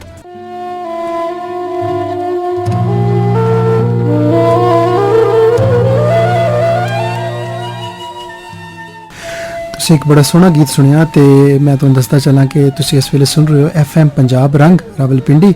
ਤੇ ਅੱਜ ਸਾਡੇ ਸ਼ੋਅ 'ਚ ਇੱਕ ਬੜੀ ਖਾਸ ਪ੍ਰੋਣੀ ਸਾਡੇ ਨਾਲ ਮੌਜੂਦ ਨੇ, ਮਲਕਾ ਰਿਜ਼ਵਾਨਾ ਸਾਹਿਬਾ। ਤੇ ਮਲਕਾ ਸਾਹਿਬਾ ਜਿਹੜੀਆਂ ਨੇ ਫਾਰਸੀ ਅਦਬ ਦੀਆਂ ਉਸਤਾਦ ਨੇ, ਇਹਨਾਂ ਦਾ ਮਜ਼ਮੂਨ ਹੈ ਤੇ ਇਸ ਦੇ ਨਾਲ ਇਕਬਾਲੀਆਤ ਵੀ ਇਹ ਪੜ੍ਹਾਉਂਦੀਆਂ ਨੇ ਤੇ ਬੜੀ ਮਜ਼ੇ ਦੀਆਂ ਇਹਨਾਂ ਨਾਲ ਗੱਲਾਂ ਹੋ ਰਹੀਆਂ ਨੇ। ਤੇ ਮਲਕਾ ਸਾਹਿਬਾ, ਮੈਂ ਤੁਹਾਡੇ ਕੋਲ ਪੁੱਛਣਾ ਚਾਹਾਂਗਾ ਕਿ ਤੁਸੀਂ ਆਬਵੀਅਸਲੀ ਫਾਰਸੀ ਜਿਹੜੀ ਜ਼ੁਬਾਨ ਇਹ ਸਿੱਖੀ ਹੈ, ਪੜ੍ਹੀ ਹੈ, ਪੜ੍ਹਾ ਵੀ ਰਹੇ ਹੋ, ਤੇ ਇਸ ਦੇ ਨਾਲ ਤੁਸੀਂ ਮੈਨੂੰ ਆਫਰ ਅੱਗੇ ਦੱਸਿਆ ਕਿ ਤੁਸੀਂ ਇਸੇ ਤਾਲੀਮੀ ਸਫ਼ਰ ਵਿੱਚ ਤੁਸੀਂ ਜਿਹੜਾ ਹੈ ਇਹ ਈਰਾਨ ਦਾ ਇੱਕ ਵਿਜ਼ਿਟ ਵੀ ਕੀਤਾ ਹੈ ਤੇ ਉਸ ਬਾਰੇ ਤੁਸੀਂ ਜ਼ਰਾ ਸਾਨੂੰ ਦੱਸੋ। ਹਾਂਜੀ, ਇਹ ਈਰਾਨ ਦਾ ਵਿਜ਼ਿਟ ਜਿਹੜਾ ਹੈ ਮੇਰਾ ਹੋਇਆ ਸੀ 2015 ਚ। ਇਹ ਇੱਕ ਵਰਕਸ਼ਾਪ ਸੀ। ਬੁਨਿਆਦੇ ਸਾਦੀ ਇੱਕ ਇਦਾਰਾ ਹੈ ਈਰਾਨ ਦਾ। ਇਹ ਸਾਰੇ ਤਾਲੀਮੀ ਜਿੰਨੇ ਵੀ ਵਰਕਸ਼ਾਪਸ ਵਗੈਰਾ ਹੁੰਦੀਆਂ ਨੇ ਜਾਂ ਕਾਨਫਰੰਸਿਸ ਹੁੰਦੀਆਂ ਨੇ ਉਹਨਾਂ ਨੂੰ ਡੀਲ ਕਰਦਾ ਹੈ। ਤੇ ਇਹਦੇ ਜ਼ੇਰੇ ਜਿਹੜਾ ਨਾ ਇਹਦੇ ਤਹਿਤ मैं अगर कोई थोड़ी जी पंजाबी तो जाहिर है उर्दू बोली दी है तो बहरहाल एडी गुज्जी पंजाबी जी कोई गल नहीं हो जाता। हाँ थोड़ा जिहा अगर हो जाए तो मैं माफ कर देना। बहरहाल एक प्रोग्राम पंजाबी का तो पंजाबी ही बोलनी चाहिए। मैं कोशिश तो कर रही हूँ लेकिन अगर कोई थोड़ी जी अल्फाज का हेर फेर हो जाए तो मैनू माफ कर देना। तो कोई मेरी तसहीह भी तुसी कर दो सही भी कर सकते हो तुसी। जी मैं सुनने वाले दसदा चला कि मलका रिजवाना साहबा जिहड़ियां ने ये फारसी दी उस्ताद ने, उर्दू पढ़ांदियां ने, इंग्लिश भी इन्हां नूं अच्छे तरीके नाल आंदियां ने, लेकिन ये अपनी मां बोली ते बड़ा प्राउड करदियां ने। असीं आखिर भी जदों इन्हां नाल गल करने पंजाबी सान नाल गल करदियां ने ते इस गल च ये बड़ा फखर महसूस करदियां ने। जी तुसीं अपनी गल नूं कंटिन्यू करो। बुनियादी सादी वाल दे थ्रू असीं गए सां। इन्हां दा असीं दौरा दानिश अफजाई दौरा सी ਤੇ ਤਕਰੀਬਨ 1 ਮਹੀਨੇ ਦਾ ਉੱਥੇ ਸਾਡਾ ਸਟੇ ਸੀ ਹੋਸਟਲ ਦੇ ਵਿੱਚ ਤੇ ਬੜਾ ਕੁਝ ਅਸੀਂ ਸਿੱਖਿਆ ਜਿਹਦੇ ਵਿੱਚ ਗਰਦਿਸ਼ ਵੀ ਸੀ, ਮਿਊਜ਼ਿਕ ਵੀ, ਮੌਸੀਕੀ ਵੀ ਦੀ ਵੀ ਤਾਲੀਮ, ਫਿਰ ਉਸ ਤੋਂ ਇਲਾਵਾ ਲਿਟਰੇਚਰ ਦੀ, ਅਦਬ ਦੀ ਤਾਲੀਮ, ਲਿਖਣਾ ਲਿਖਾਣਾ ਸਾਰਾ ਕੁਝ ਬੜੇ ਪ੍ਰੋਗਰਾਮ ਹੋਏ। ਫਿਰ ਰੇਡੀਓ ਉੱਥੇ ਈਰਾਨ ਗਏ, ਤਹਿਰਾਨ ਵੀ ਅਸੀਂ ਗਏ। ਉੱਥੇ ਮੈਂ ਬਲਕਿ ਇੱਕ ਇਨਾਮ ਵੀ ਜਿੱਤਿਆ, ਕੋਈ ਥੋੜਾ ਜਿਹਾ ਗੇਮ ਜਿਹੀ ਸੀ ਉਹਦੇ ਵਿੱਚ, ਉੱਥੇ ਵੀ ਅਸੀਂ ਗਏ। ਟੀਵੀ ਸਟੇਸ਼ਨ ਵੀ ਗਏ। ਫਿਰ ਉਸ ਤੋਂ ਬਾਅਦ ਇਸਫਹਾਨ ਵੀ ਗਏ। ਮੇਰਾ ਬੜਾ ਦਿਲ ਸੀ ਸ਼ਿਰਾਜ਼ ਜਾਣ ਤੇ, ਸ਼ਿਰਾਜ਼ ਕਿਉਂਕਿ ਸ਼ੇਖ ਸਾਦੀ ਦੀ ਜਾਏ ਪੈਦਾਇਸ਼ ਹਾਫਿਜ਼ ਸ਼ਿਰਾਜ਼ੀ ਦੀ ਬੜੇ ਸ਼ਾਇਰਾਂ ਦੀ ਸਰਜ਼ਮੀਨ ਹੈ, ਫੁੱਲਾਂ ਦੀ ਸਰਜ਼ਮੀਨ ਹੈ। ਤੇ ਬਹਰਹਾਲ ਨਹੀਂ ਜਾ ਸਕੇ, ਇੰਨਾ ਟਾਈਮ ਨਹੀਂ ਹੋਇਆ। ਇਸਫਹਾਨ ਹੋ ਕੇ ਆਏ ਆ ਤੇ ਉੱਥੇ ਮਤਲਬ ਇਸੇ ਤਰ੍ਹਾਂ ਗਰਦਿਸ਼ ਜਿਹੜੀ ਹੈ ਸਾਡੀ ਸੀ, ਉਹਨੂੰ ਗਰਦਿਸ਼ ਕਹਿੰਦੇ ਨੇ। ਤੇ ਬੜਾ ਮਜ਼ਾ ਆਇਆ, ਯਾਨੀ ਤਾਲੀਮ ਦੇ ਨਾਲ ਤਫਰੀਹ ਵੀ ਸੀ ਔਰ ਬੜੇ ਮਹਿਮਾਨ ਨਵਾਜ਼ੀ ਸਾਡੀ ਉੱਥੇ ਹੋਈ। ਫਿਰ ਮੈਂ ਚੂੰਕਿ ਇੱਕ ਉਸਤਾਦ ਦੀ ਹੈਸੀਅਤ ਨਾਲ ਗਈ ਸਾਂ ਉੱਥੇ ਤੇ ਉਸਤਾਦ ਦਾ ਉਹਨਾਂ ਨੇ ਬੜਾ ਇਹਤਰਾਮ ਹੈ, ਉਹਨਾਂ ਨੂੰ ਇਲਮ ਦੋਸਤ ਨੇ, ਈਰਾਨੀ ਜਿਹੜੇ ਨੇ ਬੜੇ ਇਲਮ ਦੋਸਤ ਨੇ। ਤੇ ਇਹ ਤਕਰੀਬਨ 250 ਦੇ ਕਰੀਬ 235-36 ਸਟੂਡੈਂਟ ਸਨ ਅਸੀਂ, ਮੈਨੂੰ ਮਿਲਾ ਕੇ ਯਾਨੀ ਅਸੀਂ ਥਾਂ ਤੇ 37 ਮਮਾਲਿਕ ਵਿੱਚੋਂ ਲੋਕ ਆਏ ਸਨ, ਯਾਨੀ ਯੂਰਪ ਵਿੱਚੋਂ ਵੀ ਆਏ ਸਨ, ਏਸ਼ੀਆ ਵਿੱਚੋਂ ਵੀ ਆਏ ਸਨ, ਯਾਨੀ China, Hungary, Russia, Armenia, America, ਬਰਤਾਨੀਆ, ਸਾਰੇ ਇਹਦੇ ਵਿੱਚੋਂ। ਇਸ ਲਈ ਫਿਰ ਆਪਸ ਵਿੱਚ ਸਾਡਾ ਬੜਾ ਅੱਛੀ ਇੱਕ ਦੂਜੇ ਨਾਲ ਗੁਫ਼ਤਗੂ। ਫਿਰ ਮੈਂ ਉੱਥੇ ਸ਼ੇਰ ਵੀ ਆਪਣਾ ਇੱਕਦਮ ਉੱਥੇ ਲਿਖਿਆ ਤੇ ਫਿਰ ਉਹ ਇੱਕ ਲਿਟਰੇਰੀ ਜਿਹਾ ਇਜਤਮਾ ਸੀ ਤੇ ਉੱਥੇ ਉਹਨਾਂ ਨੇ ਆਖਿਆ ਜੀ ਉਸਤਾਦ ਤੁਸੀਂ ਉਸਤਾਦ ਹੋ ਤੇ ਤੁਸੀਂ ਕੁਝ ਬੋਲੋ। ਫਿਰ ਮੈਂ ਕਿਹਾ ਕਿ ਇੱਧਰ ਉੱਧਰ ਦੀ ਕੀ ਬੋਲਣਾ ਹੈ ਤੇ ਮੈਂ ਆਪਣਾ ਫਾਰਸੀ ਦਾ ਆਪਣਾ ਹੀ ਕੋਈ ਸ਼ੇਰ ਉੱਥੇ ਫਿਰ ਬੈਠਿਆ ਮੈਂ ਲਿਖਿਆ ਤੇ ਉਹ ਮੈਂ ਫਿਰ ਉੱਥੇ ਪੜ੍ਹਿਆ। ਫਿਰ ਇਸ ਤਰ੍ਹਾਂ ਕਰਕੇ ਉਹ ਬੜਾ ਅੱਛਾ ਰਿਹਾ ਸਾਡਾ ਦੌਰਾ, ਬਲਕਿ ਸਾਨੂੰ ਬੜਾ ਅੱਛੇ ਤਰੀਕੇ ਨਾਲ ਉਹਨਾਂ ਨੇ ਸਾਨੂੰ ਸੰਦਾਂ ਦਿੱਤੀਆਂ। ਫਿਰ ਗੁਫ਼ਤਗੂ ਹੁੰਦੀ ਰਹੀ, ਫਿਰ ਆਪਸ ਵਿੱਚ ਸਾਡਾ ਮੇਲ ਜੋਲ ਹਜੇ ਵੀ ਸਾਡਾ ਗਰੁੱਪ ਬਣਿਆ ਹੈ। ਅਸੀਂ ਇੱਕ ਦੂਜੇ ਨੂੰ ਅੱਛੇ ਜਿਹੜੇ ਨੇ ਆਪਣੇ ਜਜ਼ਬਾਤ ਜਿਹੜੇ ਨੇ ਪਹੁੰਚਾਈਦੇ ਨੇ, ਇੱਕ ਦੂਜੇ ਨਾਲ ਦੋਸਤੀਆਂ ਹੋ ਗਈਆਂ ਸਾਡੀਆਂ ਤੇ ਬੜਾ ਮਜ਼ਾ ਆਇਆ। ਅੱਛਾ, ਈਰਾਨ ਜਿਹੜਾ ਹੈ ਇਹ ਜ਼ੁਬਾਨ ਦੇ ਹਵਾਲੇ ਨਾਲ ਵੀ ਬੜਾ ਇੱਕ ਤਾਰੀਖੀ ਮੁਲਕ ਹੈ ਔਰ ਕਲਚਰ ਦੇ ਹਵਾਲੇ ਨਾਲ ਵੀ, ਹਿਸਟਰੀ ਦੇ ਹਵਾਲੇ ਨਾਲ ਵੀ, ਤੇ ਆਬਵੀਅਸਲੀ ਤੁਸੀਂ ਫਿਰ ਉੱਥੇ ਘੁੰਮੇ ਫਿਰੇ ਵੀ ਹੋਵੋਗੇ, ਉਹਨਾਂ ਦੇ ਕਲਚਰ ਨੂੰ ਵੀ ਵੇਖਿਆ ਹੋਵੇਗਾ। ਜੀ ਬਿਲਕੁਲ ਵੇਖਿਆ। ਈਰਾਨੀ ਜਿਹੜੇ ਨੇ ਨਾ ਉਹ ਕਦਾਮਤ ਪਸੰਦ ਨੇ। ਕਦਾਮਤ ਪਸੰਦ ਨੂੰ ਤੁਸੀਂ ਇਹ ਨਹੀਂ ਕਹਿ ਸਕਦੇ ਕਿ ਤਰੱਕੀ ਪਸੰਦ ਨਹੀਂ। ਕਦਾਮਤ ਯਾਨੀ ਕਦੀਮ ਆਪਣੀਆਂ ਜਿਹੜੀਆਂ ਰਸੂਮਾਤ ਨੇ ਉਹਨਾਂ ਨੂੰ ਬਹੁਤ ਜ਼ਿਆਦਾ ਮਨਾਉਂਦੇ ਵੀ ਨੇ ਔਰ ਪਸੰਦ ਵੀ ਕਰਦੇ ਨੇ ਔਰ ਪ੍ਰਮੋਟ ਵੀ ਕਰਦੇ ਨੇ। ਉਹਨਾਂ ਵਿੱਚ ਇਹ ਬੜੀ ਅੱਛੀ ਇੱਕ ਆਦਤ ਹੈ। ਜਿਸ ਤਰ੍ਹਾਂ ਈਦ ਨਵਰੂਜ਼, ਬਹਾਰ ਦਾ ਦਿਨ ਜਿਹੜਾ ਪਹਿਲਾ ਹੁੰਦਾ ਨਾ, ਬਹਾਰ ਦਾ ਪਹਿਲਾ ਦਿਨ, ਉਹ ਬੜਾ ਅੱਛੇ ਤਰੀਕੇ ਨਾਲ ਮਨਾਉਂਦੇ ਨੇ, ਉਹਨੂੰ ਈਦ ਨਵਰੂਜ਼ ਕਹਿੰਦੇ ਨੇ। ਉਹਦੇ ਵਿੱਚ ਸਾਰਾ ਉਹ ਖਾਨਾ ਤਿਕਾਨੀ ਉਹਨੂੰ ਕਹਿੰਦੇ ਨੇ, ਘਰ ਸਾਫ਼ ਕਰਨਾ, ਰੋਗਨ ਰੰਗ ਕਰਨਾ, ਮੁਖਤਲਿਫ ਖਾਣੇ ਪਕਾਣੇ, ਇਸੇ ਤਰ੍ਹਾਂ ਮਹਿਮਾਨ ਨਵਾਜ਼ ਬਹੁਤ ਜ਼ਿਆਦਾ ਨੇ ਕਿਉਂਕਿ ਉਹ ਕਹਿੰਦੇ ਨੇ ਕਿ ਇਹ ਨਹੀਂ ਕਹਿ ਸਕਦੇ ਕਿ ਅਸੀਂ ਮਜ਼ਹਬ ਦੀ ਵਜ੍ਹਾ ਤੋਂ ਸਾਡੀ ਕੋਈ 5-6 ਹਜ਼ਾਰ ਸਾਲ ਪੁਰਾਣੀ ਸਾਡੀ ਜਿਹੜੀ ਤਾਰੀਖ ਹੈ ਅਸੀਂ ਉਹਨੂੰ ਜ਼ਿੰਦਾ ਰੱਖਣਾ ਹੈ, ਤਾਂ ਹੀ ਤੇ ਅਸੀਂ ਜ਼ਿੰਦਾ ਰਵਾਂਗੇ। ਤੇ ਬਹਰਹਾਲ ਉਹ ਇਸ ਯਾਨੀ ਰਸੂਮਾਤ ਜਿਹੜੀਆਂ ਆਪਣੀਆਂ ਪੁਰਾਣੀਆਂ ਨੇ ਨੂੰ ਬੜੇ ਜੋਸ਼ੋ ਖਰੋਸ਼ ਨਾਲ ਮਨਾਉਂਦੇ ਨੇ, ਨਾ ਸਿਰਫ ਮਨਾਉਂਦੇ ਨੇ ਬਲਕਿ ਉਹਨੂੰ ਜ਼ਿੰਦਾ ਰੱਖਦੇ ਨੇ ਔਰ ਦੂਜਿਆਂ ਨੂੰ ਵੀ ਉਹਨਾਂ ਮੁਤਾਰਫ ਕਰਵਾਉਂਦੇ ਨੇ। ਤੇ ਉਹਨਾਂ ਵਿੱਚ ਇਹ ਬੜੀ ਚੀਜ਼ ਹੈ। ਦੂਸਰਾ ਬਹੁਤ ਸਫਾਈ ਪਸੰਦ ਨੇ। ਅਸੀਂ ਜਦੋਂ ਹੋਸਟਲ ਵਿੱਚ ਰਹੇ ਸਾਂ ਤੇ ਆਂਦੀਆਂ ਸਨ ਨਾ ਇਹਨਾਂ ਦੀਆਂ ਮੁਲਾਜ਼ਮਾਂ, ਉਹ ਪੂਰੀਆਂ ਸੜਕਾਂ ਧੋਂਦੀਆਂ ਸਨ ਸਵੇਰੇ। ਅੱਛਾ, ਉਹ ਹੁਣ ਸੜਕਾਂ ਧੋਂਦੀਆਂ ਸਨ, ਮੈਂ ਕਹਿੰਦਾ ਬੜਾ ਇਹਨਾਂ ਵਿੱਚ ਜਾਨ ਹੈ। ਪੂਰੀਆਂ ਸੜਕਾਂ, ਫਿਰ ਉਹ ਡਸਟਬਿਨਾਂ, ਉਹ ਵੀ ਫਿਰ ਇਹ ਵੇ ਕਿ ਇਹ ਵਰਜ਼ਿਸ਼ ਇਹਨਾਂ ਚੀਜ਼ਾਂ ਨੂੰ ਬੜਾ ਪਸੰਦ ਕਰਦੇ ਨੇ। ਇਹਨਾਂ ਨੇ ਨਾ ਸੜਕਾਂ ਦੇ ਕਿਨਾਰੇ ਸਾਰੀਆਂ ਜਿਹੜੀਆਂ ਨੇ ਵਰਜ਼ਿਸ਼ ਦੀਆਂ ਚੀਜ਼ਾਂ ਉਹ ਲਾਈਆਂ ਨੇ ਸੜਕਾਂ ਦੇ ਕਿਨਾਰੇ। ਯਾਨੀ ਤੁਸੀਂ ਅਗਰ ਜਾ ਰਹੇ ਹੋ, ਜੋਗਿੰਗ ਕਰ ਰਹੇ ਹੋ ਤੇ ਆਲੇ ਦੁਆਲੇ ਉਹ ਜਿਹੜੇ ਐਕਸਰਸਾਈਜ਼ ਦੀਆਂ ਸਾਰੀਆਂ ਮਸ਼ੀਨਾਂ ਲੱਗੀਆਂ ਨੇ ਇਹਨਾਂ ਚੀਜ਼ਾਂ ਨੂੰ। ਅੱਛਾ, ਸਿਹਤ ਦਾ ਬੜਾ ਖਿਆਲ ਰੱਖਦੇ ਨੇ, ਤਾਂ ਹੀ ਤੇ ਇੰਨਾ ਕੰਮ ਕਰਦੇ ਨੇ, ਬੜੀ ਜਾਨ ਹੈ। ਹੁਣ ਅਸੀਂ ਤਖਤੇ ਜਮਸ਼ੇਦ ਗਏ, ਉਹ ਬੜੀ ਉੱਚੀ ਜਗ੍ਹਾ ਤੇ ਵੇ। ਅੱਛਾ, ਉਹ ਸਾਡੇ ਨਾਲ ਇੱਕ ਖਾਤੂਨ ਵੀ ਸੀ, ਉਹ ਵੀ ਟੀਚਰ ਸੀ, ਤੇ ਮੈਂ ਹੈਰਾਨ ਉਹਦੀ ਉਮਰ ਵੇਖ ਕੇ। ਮੈਂ ਕਿਹਾ ਤੁਸੀਂ ਕਿੰਨੇ ਕੁ? ਕਹਿੰਦੀ ਹੈ ਮੈਂ 77 ਸਾਲ ਦੀ ਹਾਂ। ਔਰ ਉਹ ਇੰਜ ਚੜ ਗਈ ਤੇ ਸਾਡੇ ਸਾਹ ਇੰਜ ਰਲਣ ਹੀ ਨਾ, ਇਸ ਵਜ੍ਹਾ ਤੋਂ ਕਿ ਉਹਨਾਂ ਦੀ ਖੁਰਾਕ ਬੜੀ ਓਰੀਜਨਲ ਹੈ। ਮੈਂ ਇਹ ਨੋਟ ਕੀਤਾ ਕਿ ਉਹ ਜਿਹੜੀਆਂ ਆਂਦੀਆਂ ਸਨ ਨਾ ਸਫਾਈ ਵਾਲੀਆਂ, ਉਹ ਫਿਰ ਕਿਚਨ ਵਿੱਚ ਚਲੀਆਂ ਜਾਂਦੀਆਂ। ਅਕਸਰ ਸਾਡੀ ਗੁਜ਼ਰਗਾਹ ਹੁੰਦੀ ਸੀ ਤੇ ਮੈਂ ਉਹਨਾਂ ਨੂੰ ਵੇਖਦੀ ਸਾਂ, ਤੇ ਉਹ ਫਰੂਟ, ਕਹਿਵਾ, ਪਨੀਰ, ਸਾਰਾ ਬੜਾ ਹੈਲਦੀ ਉਹਨਾਂ ਦੀ ਡਾਈਟ ਸੀ, ਹੈਲਦੀ ਨਾਸ਼ਤਾ ਉਹਨਾਂ ਨੇ ਕਰਨਾ। ਫਿਰ ਮੈਂ ਆਖਿਆ ਕਿ ਇੱਥੇ ਜਿਹੜਾ ਇਹ ਮੇਰਾ ਖਿਆਲ ਹੈ ਜਿਹੜਾ ਜਦੋਂ ਤੁਹਾਨੂੰ ਪੈਟਰੋਲ ਓਰੀਜਨਲ ਪੈ ਜਾਵੇ ਨਾ ਤੇ ਫਿਰ ਇਹ ਗੱਡੀ ਤਾਂ ਹੀ ਚੱਲਦੀ ਹੈ। ਬਿਲਕੁਲ ਸਹੀ ਕਹਿ ਰਹੇ ਹੋ ਤੁਸੀਂ। ਗਿਜ਼ਾ ਬਹੁਤ ਜ਼ਰੂਰੀ ਜੇ। ਆਪਣੀ ਸਿਹਤ ਵੇਖੋ, ਹੈਲਦੀ ਮਾਈਂਡ ਵੀ ਤੁਹਾਡਾ ਜ਼ਿਹਨ ਵੀ ਹੈਲਦੀ ਉਸੇ ਵੇਲੇ ਹੁੰਦਾ ਨਾ, ਤੁਸੀਂ ਅੰਦਰੋਂ ਸਿਹਤਮੰਦ ਹੋ। ਤੇ ਗਿਜ਼ਾ ਜਿਹੜੀ ਹੈ ਇਹ ਅਗਰ ਸਿਹਤਮੰਦ ਹੋਏਗੀ, ਪਿਓਰ ਹੋਏਗੀ, ਇਹ ਬੜਾ ਜ਼ਰੂਰੀ ਹੈ। ਉੱਥੇ ਮੈਂ ਇਹ ਬੜਾ ਵੇਖਿਆ। ਹੁਣ ਤਿਲਾਂ ਦੀ ਆਈਸਕ੍ਰੀਮ ਬਣਾ ਰਹੇ, ਤਿਲ ਫਟਾਫਟ ਉਹਨਾਂ ਨੇ ਘੋਟੇ, ਉਹ ਗ੍ਰਾਈਂਡ ਕੀਤੇ, ਫਿਰ ਉਹ ਫਟਾਫਟ ਇੱਕ ਆਈਸਕ੍ਰੀਮ ਬਣਾ। ਹੁਣ ਉਹ ਸਾਡੇ ਸਾਹਮਣੇ ਸਭ ਕੁਝ ਬਣਾ ਰਹੇ ਨੇ ਤੇ ਬੜਾ ਹੈਲਦੀ ਫੂਡ ਸੀ।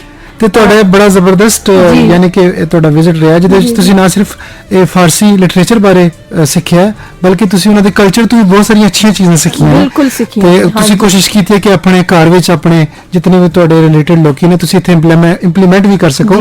ਅੱਛਾ, ਇਹ ਤੇ ਗੱਲ ਤੁਹਾਡੇ ਟੂਰ ਦੀ ਹੋ ਗਈ। ਇਸ ਤੋਂ ਬਾਅਦ ਅਸੀਂ ਤੁਹਾਡੇ ਕੋਲ ਪੁੱਛਣਾ ਚਾਹਾਂਗੇ ਕਿ ਜਿਹੜਾ ਫਾਰਸੀ ਦਾ ਤੇ ਉਰਦੂ ਦਾ ਆਪਸੀ ਕੀ ਤਾਲੁਕ ਹੈ? ਇਹ ਤੇ ਤੁਸੀਂ ਇੱਕ ਬੜੀ ਅਜੀਬ ਜੀ ਗੱਲ ਪੁੱਛੀ ਏ। ਅਜੀਬ ਜੀ ਵੀ ਨਹੀਂ, ਪੁੱਛਦੇ ਨੇ ਅਕਸਰ, ਵੈਸੇ ਸਵਾਲ ਇਹੀ ਕਰਦੇ ਨੇ ਕਿਉਂਕਿ ਸਾਨੂੰ ਬਹੁਤ ਸਾਰੇ ਲੋਕ ਸੁਣ ਰਹੇ ਨੇ ਤੇ ਸਾਡੇ ਕੋਲ ਸਵਾਲ ਪੁੱਛ ਵੀ ਰਹੇ ਨੇ। ਵਿੱਚੋਂ ਹੀ ਉਰਦੂ ਨੇ ਜਨਮ ਲਿਆ ਜੀ। ਫਾਰਸੀ ਦੇ ਅਲਫਾਜ਼ ਅਗਰ ਉਰਦੂ ਜੋ ਕੱਢ ਦਿੱਤੇ ਜਾਣਾ ਤੇ ਹੈ ਤੇ ਹੂੰ ਹੀ ਬਚੇਗਾ, ਮੇਰਾ ਖਿਆਲ ਹੈ, ਹੋਰ ਕੁਝ ਨਹੀਂ ਬਚਣਾ। ਹੁਣ ਜਿਸ ਤਰ੍ਹਾਂ ਮੈਂ ਤੁਹਾਨੂੰ ਇੱਕ ਮਿਸਾਲ ਦਿੰਦੀ ਹਾਂ, ਅੱਲਾ ਕਰੇ ਤੇਰਾ ਖਾਨਾ ਹੀ ਖਰਾਬ ਹੋ ਜਾਵੇ। ਹੁਣ ਖਾਨਾ ਵੀ ਫਾਰਸੀ ਦਾ ਲਫ਼ਜ਼ ਹੈ, ਖਰਾਬ ਵੀ ਫਾਰਸੀ ਦਾ ਲਫ਼ਜ਼ ਹੈ। ਅੱਛਾ, ਬਰਬਾਦ ਹੈ, ਇਹ ਮਸਲਾ ਬੜਾ ਪੇਚੀਦਾ ਹੈ। ਅੱਛਾ, ਪੇਚ ਲਾ ਦਿਓ, ਪੇਚ ਕਿੱਥੋਂ ਦਾ ਲਫ਼ਜ਼ ਹੈ? ਇਹ ਫਾਰਸੀ ਦਾ ਲਫ਼ਜ਼ ਹੈ। ਪੇਚੀਦਨ ਦਾ ਮਤਲਬ ਹੁੰਦਾ ਲਪੇਟਣਾ ਜੀ, ਠੀਕ ਹੈ। ਤੇ ਇਸੇ ਤਰ੍ਹਾਂ ਕਈ ਐਸੇ ਅਲਫਾਜ਼ ਨੇ ਜਿਹੜੇ ਅਕਸਰ ਅਲਫਾਜ਼ ਯਾਨੀ ਕਿ ਦੂਸਰੇ ਮਾਇਨੇ ਚ ਅਸੀਂ ਕਹਿ ਸਕਨੇ ਆ ਕਿ ਉਰਦੂ ਫਾਰਸੀ ਦੀ ਬੇਟੀ ਵਾਂਗਰ ਹੈ। ਬਿਲਕੁਲ, ਖੂਨ ਸਾਰਾ ਫਾਰਸੀ ਦਾ ਹੀ ਹੈ ਉਰਦੂ ਵਿੱਚ। ਖੂਨ ਦੇ ਬਗੈਰ ਜ਼ਿੰਦਗੀ ਕਿੱਥੇ ਹੈ? ਖੂਨ ਕੱਢ ਦੇ ਜਾਵੇ ਤੇ ਜਿਗਰ ਦੀ ਬਿਮਾਰੀ ਹੋ ਗਈ ਤੇ ਬੰਦਾ ਮਰ ਜਾਏਗਾ। ਤੇ ਉਹ ਵੇ ਕਿ ਫਾਰਸੀ ਚੋਂ ਅਗਰ ਉਰਦੂ ਵਿੱਚੋਂ ਫਾਰਸੀ ਦੇ ਅਲਫਾਜ਼ ਕੱਢ ਦਿਓ ਤੇ ਉਰਦੂ ਕੁਝ ਵੀ ਨਹੀਂ ਹੈ ਜੀ। ਔਰ ਉਰਦੂ ਵਿੱਚ ਕੋਈ ਰਮਕ ਰਹਿਣੀ ਨਹੀਂ ਹੈ, ਹੀ ਨਹੀਂ ਕੋਈ ਲਫ਼ਜ਼। ਸਹੀ। ਤੇ ਇਹ ਤੇ ਗੱਲ ਹੋ ਗਈ। ਇਹ ਦੱਸੋ ਸਾਨੂੰ ਕਿ ਸਾਡੇ ਮੁਲਕ ਵਿੱਚ ਤੁਹਾਨੂੰ ਪਤਾ ਹੈ ਕਿ ਪਹਿਲੇ ਫਾਰਸੀ ਵੀ ਪੜ੍ਹਾਈ ਜਾਂਦੀ ਸੀ, ਅੱਜ ਕੱਲ ਵੀ ਫਾਰਸੀ ਪੜ੍ਹਾਈ ਜਾ ਰਹੀ ਹੈ। ਬਹੁਤ। ਇਹ ਤੇ ਬੜਾ ਤੁਸੀਂ ਦੁਖੀ ਜਿਹਾ ਸਵਾਲ ਕੀਤਾ ਹੈ, ਇਸ ਲਈ ਕਿ ਦੇਖੋ ਫਾਰਸੀ ਅਦਬ ਨੂੰ ਆਹਿਸਤਾ ਆਹਿਸਤਾ ਤਕਰੀਬਨ ਕੰਮ ਅਦਬ ਵੈਸੇ ਹੀ ਖਤਮ ਕਰਦੇ ਜਾ ਰਹੇ ਨੇ ਜੀ। ਯਾਨੀ ਦੇਖੋ ਕਹਿੰਦੇ ਨੇ ਜੀ ਉਰਦੂ ਇਹਨੂੰ ਕੀ ਕਰਨਾ ਹੈ, ਇਹ ਕੋਈ ਮਾਰਕੀਟਿੰਗ ਨਹੀਂ ਇਹਦੀ। ਫਾਰਸੀ ਇਹਨੂੰ ਕੀ ਕਰਨਾ ਹੈ, ਕੋਈ ਮਾਰਕੀਟਿੰਗ ਨਹੀਂ। ਤੇ ਮਾਰਕੀਟ ਜਾਂ ਬਿਜ਼ਨਸ ਅਗਰ ਤੁਸੀਂ ਕਰਨਾ ਚਾਹੋ ਤੇ ਫਿਰ ਤੇ ਮਸ਼ੀਨਾਂ ਹੀ ਬਣਾ ਲਵੋ। ਤੁਹਾਡੀ ਰੂਹ ਵੀ ਤੇ ਕੋਈ ਅਹਿਮੀਅਤ ਰੱਖਦੀ ਹੈ ਨਾ, ਅੰਦਰ ਵੀ ਤੇ ਤੁਹਾਡੇ ਜ਼ਰੂਰੀ ਹੈ ਨਾ, ਅੰਦਰ ਨੂੰ ਵੀ ਤਾਂ ਹੈਲਦੀ ਰੱਖਣਾ ਹੈ। ਅਗਰ ਤੁਸੀਂ ਅਦਬ ਨੂੰ ਕੱਢ ਦਿਓਗੇ ਤੇ ਤੁਹਾਡੇ ਅੰਦਰ ਕੀ ਜਨਮ ਲਏਗਾ ਦੱਸੋ? ਬਿਲਕੁਲ ਤੁਸੀਂ ਸਹੀ ਕਹਿ ਰਹੇ ਹੋ। ਨਰਮੀ ਤਾਂ ਨਾ ਰਹੀ, ਸਖਤੀ ਰਹਿ ਗਈ। ਇੱਕ ਡਾਕਟਰ ਅਗਰ ਸਖਤ ਹੋਏਗਾ ਤੇ ਕਸਾਈ ਬਣ ਜਾਏਗਾ। ਇੱਕ ਇੰਜੀਨੀਅਰ ਜਿਹੜਾ ਸਖਤ ਹੋਏਗਾ ਉਹ ਕੀ ਕਰੇਗਾ? ਉਹ ਤੇ ਤੁਹਾਡੀਆਂ ਇਮਾਰਤਾਂ ਜਿਹੜੀਆਂ ਨੇ ਹਰ ਵੇਲੇ ਡਿੱਗੀਆਂ ਰਹਿਣਗੀਆਂ। ਅੱਛਾ ਰਿਜ਼ਵਾਨਾ ਸਾਹਿਬਾ, ਸਾਰੀਆਂ ਜਿਹੜੀਆਂ ਜ਼ੁਬਾਨਾਂ ਨੇ ਆਪਣੀ ਇੱਕ ਵੱਖਰੀ ਅਹਿਮੀਅਤ ਹੈ। ਜਿਵੇਂ ਸਾਡੀ ਮਾਂ ਬੋਲੀ ਹੈ ਪੰਜਾਬੀ, ਸਾਡੀ ਸ਼ਨਾਖਤ ਹੈ, ਇਹਦੇ ਤੋਂ ਬਗੈਰ ਅਸੀਂ ਜਿਹੜਾ ਨਾ ਅੱਗੇ ਨਹੀਂ ਚੱਲ ਸਕਦੇ। ਉਰਦੂ ਸਾਡੀ ਕੌਮੀ ਜ਼ੁਬਾਨ ਹੈ, ਸਾਰੇ ਮੁਲਕ ਨੂੰ ਜੋੜਦੀ ਹੈ। ਇੰਗਲਿਸ਼ ਚूंकि ਅਸੀਂ ਦੁਨੀਆ ਨਾਲ ਰਾਬਤਾ ਕਰਨਾ ਤੇ ਇੰਟਰਨੈਸ਼ਨਲ ਜ਼ੁਬਾਨ ਹੈ, ਇਸੇ ਤਰ੍ਹਾਂ ਫਾਰਸੀ ਜ਼ੁਬਾਨ ਵਿੱਚ ਇਤਨਾ ਲਿਟਰੇਚਰ ਹੈ, ਇਤਨੀ ਕਦੀਮ ਜ਼ੁਬਾਨ ਹੈ। ਤੇ ਅਗਰ ਅਸੀਂ ਫਾਰਸੀ ਨਹੀਂ ਸਿੱਖਾਂਗੇ ਤੇ ਅਸੀਂ ਕਿਸ ਤਰ੍ਹਾਂ ਇਸਤਫਾਦਾ ਹਾਸਲ ਕਰ ਸਕਨੇ ਹਾਂ? ਸ਼ੇਖ ਸਾਦੀ, ਸਾਡੇ ਜਿਹੜੇ ਵੱਡੇ ਵੱਡੇ ਸਕਾਲਰਸ ਨੇ, ਬਿਲਕੁਲ ਤੁਸੀਂ ਫਾਰਸੀ ਸਹੀ ਦੇ। ਕਹਿ ਰਹੇ ਹੋ, ਬਿਲਕੁਲ। ਮੌਲਾਨਾ ਰੂਮ ਵੇਖ ਲਵੋ, ਉਹਨਾਂ ਦਾ ਇੰਨਾ ਦੀਵਾਨ ਹੈ ਫਿਰਦੌਸੀ, ਜੀ ਇੰਨਾ ਰਿਚ ਉਹਨਾਂ ਨੇ ਜਿਹੜਾ ਸ਼ਾਹਨਾਮਾ ਲਿਖਿਆ ਹੈ, ਉਹਦੇ ਸਾਰਾ ਪੁਰਾਣਾ ਕਲਚਰ ਹੈ ਈਰਾਨ ਦਾ। ਅੱਛਾ, ਫਿਰ ਦੇਖੋ ਕਲਚਰ ਜਿਹੜਾ ਹੈ, ਕਲਚਰਡ ਜਿਹੜੇ ਬੰਦੇ ਬਣਦੇ ਨੇ ਉਹ ਇਸੇ ਤਰ੍ਹਾਂ ਉੱਠਦੇ ਨੇ ਨਾ। ਜ਼ਮੀਨ, ਹਜ਼ਰਤ ਆਦਮ ਨੂੰ ਜੋ ਅੱਲਾਹ ਤਾਲਾ ਨੇ ਪੈਦਾ ਕੀਤਾ, ਜ਼ਮੀਨ ਤੇ ਭੇਜਿਆ, ਕਲਚਰਡ ਬਣਾਇਆ। ਇਨਸਾਨੀਅਤ ਜਿਹੜਾ ਮੈਂ ਤੇ ਕਹਿੰਦੀ ਹਾਂ ਸਭ ਤੋਂ ਵੱਡੀ ਜਿਹੜੀ ਤਖਲੀਕ ਹੈ ਅੱਲਾਹ ਦੀ ਇਨਸਾਨ ਹੈ, ਔਰ ਸਭ ਤੋਂ ਵੱਡਾ ਇਲਮ ਇਨਸਾਨੀਅਤ ਹੈ। ਵਾਹ ਵਾਹ ਵਾਹ ਵਾਹ। ਇਨਸਾਨੀਅਤ ਔਰ ਸਭ ਤੋਂ ਵੱਡੀ ਇਜਾਦ ਅੱਲਾਹ ਤਾਲਾ ਦੀ ਸ਼ਾਇਰੀ ਹੈ। ਵਾਹ। ਆਦਮ ਨੂੰ ਕੀ ਸਿਖਾਇਆ? ਨਜ਼ਮ ਹੀ ਤੇ ਸਿਖਾਈ ਤੌਬਾ ਕਰਨ ਦੀ। ਅੱਛਾ, ਫਿਰ ਇਹ ਵੇ ਕਿ ਉਹ ਇਹ ਪੜ੍ਹਦੇ ਰਹੇ।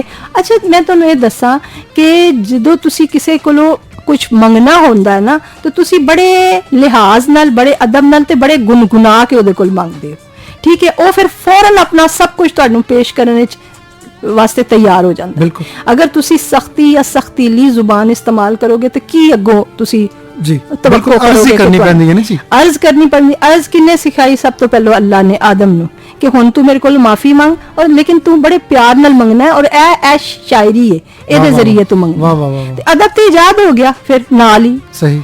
तो उस तो बगैर ते देखो ना, इंसान दी तखलीक ही फिर गलत हो गई जी। ठीक है।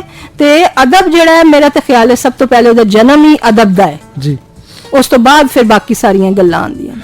ਜੀ, ਬੜੀਆਂ ਸੋਹਣੀਆਂ ਗੱਲਾਂ ਹੋ ਰਹੀਆਂ ਨੇ, ਫਾਰਸੀ ਬਾਰੇ ਗੱਲਾਂ ਹੋ ਰਹੀਆਂ ਨੇ, ਫਾਰਸੀ ਦੀ ਜਿਹੜੀ ਅਹਿਮੀਅਤ ਹੈ ਉਸ ਦੇ ਬਾਰੇ ਗੱਲਾਂ ਹੋ ਰਹੀਆਂ ਨੇ। ਤੇ ਮੈਂ ਤੁਹਾਨੂੰ ਦੱਸਦੇ ਚੱਲਾਂ ਕਿ ਅਸੀਂ ਮਲਕਾ ਸਾਹਿਬ ਕੋਲ ਇਹ ਵੀ ਪੁੱਛਾਂਗੇ ਕਿ ਬਹੁਤ ਸਾਰੀਆਂ ਫਾਰਸੀ ਜਿਹੜੀਆਂ ਹਕਾਇਤਾਂ ਨੇ ਔਰ ਫਾਰਸੀ ਕਿਤਾਬਾਂ ਦਾ ਪੰਜਾਬੀ ਉਰਦੂ ਚ ਤਰਜਮਾ ਵੀ ਹੋਇਆ ਹੈ।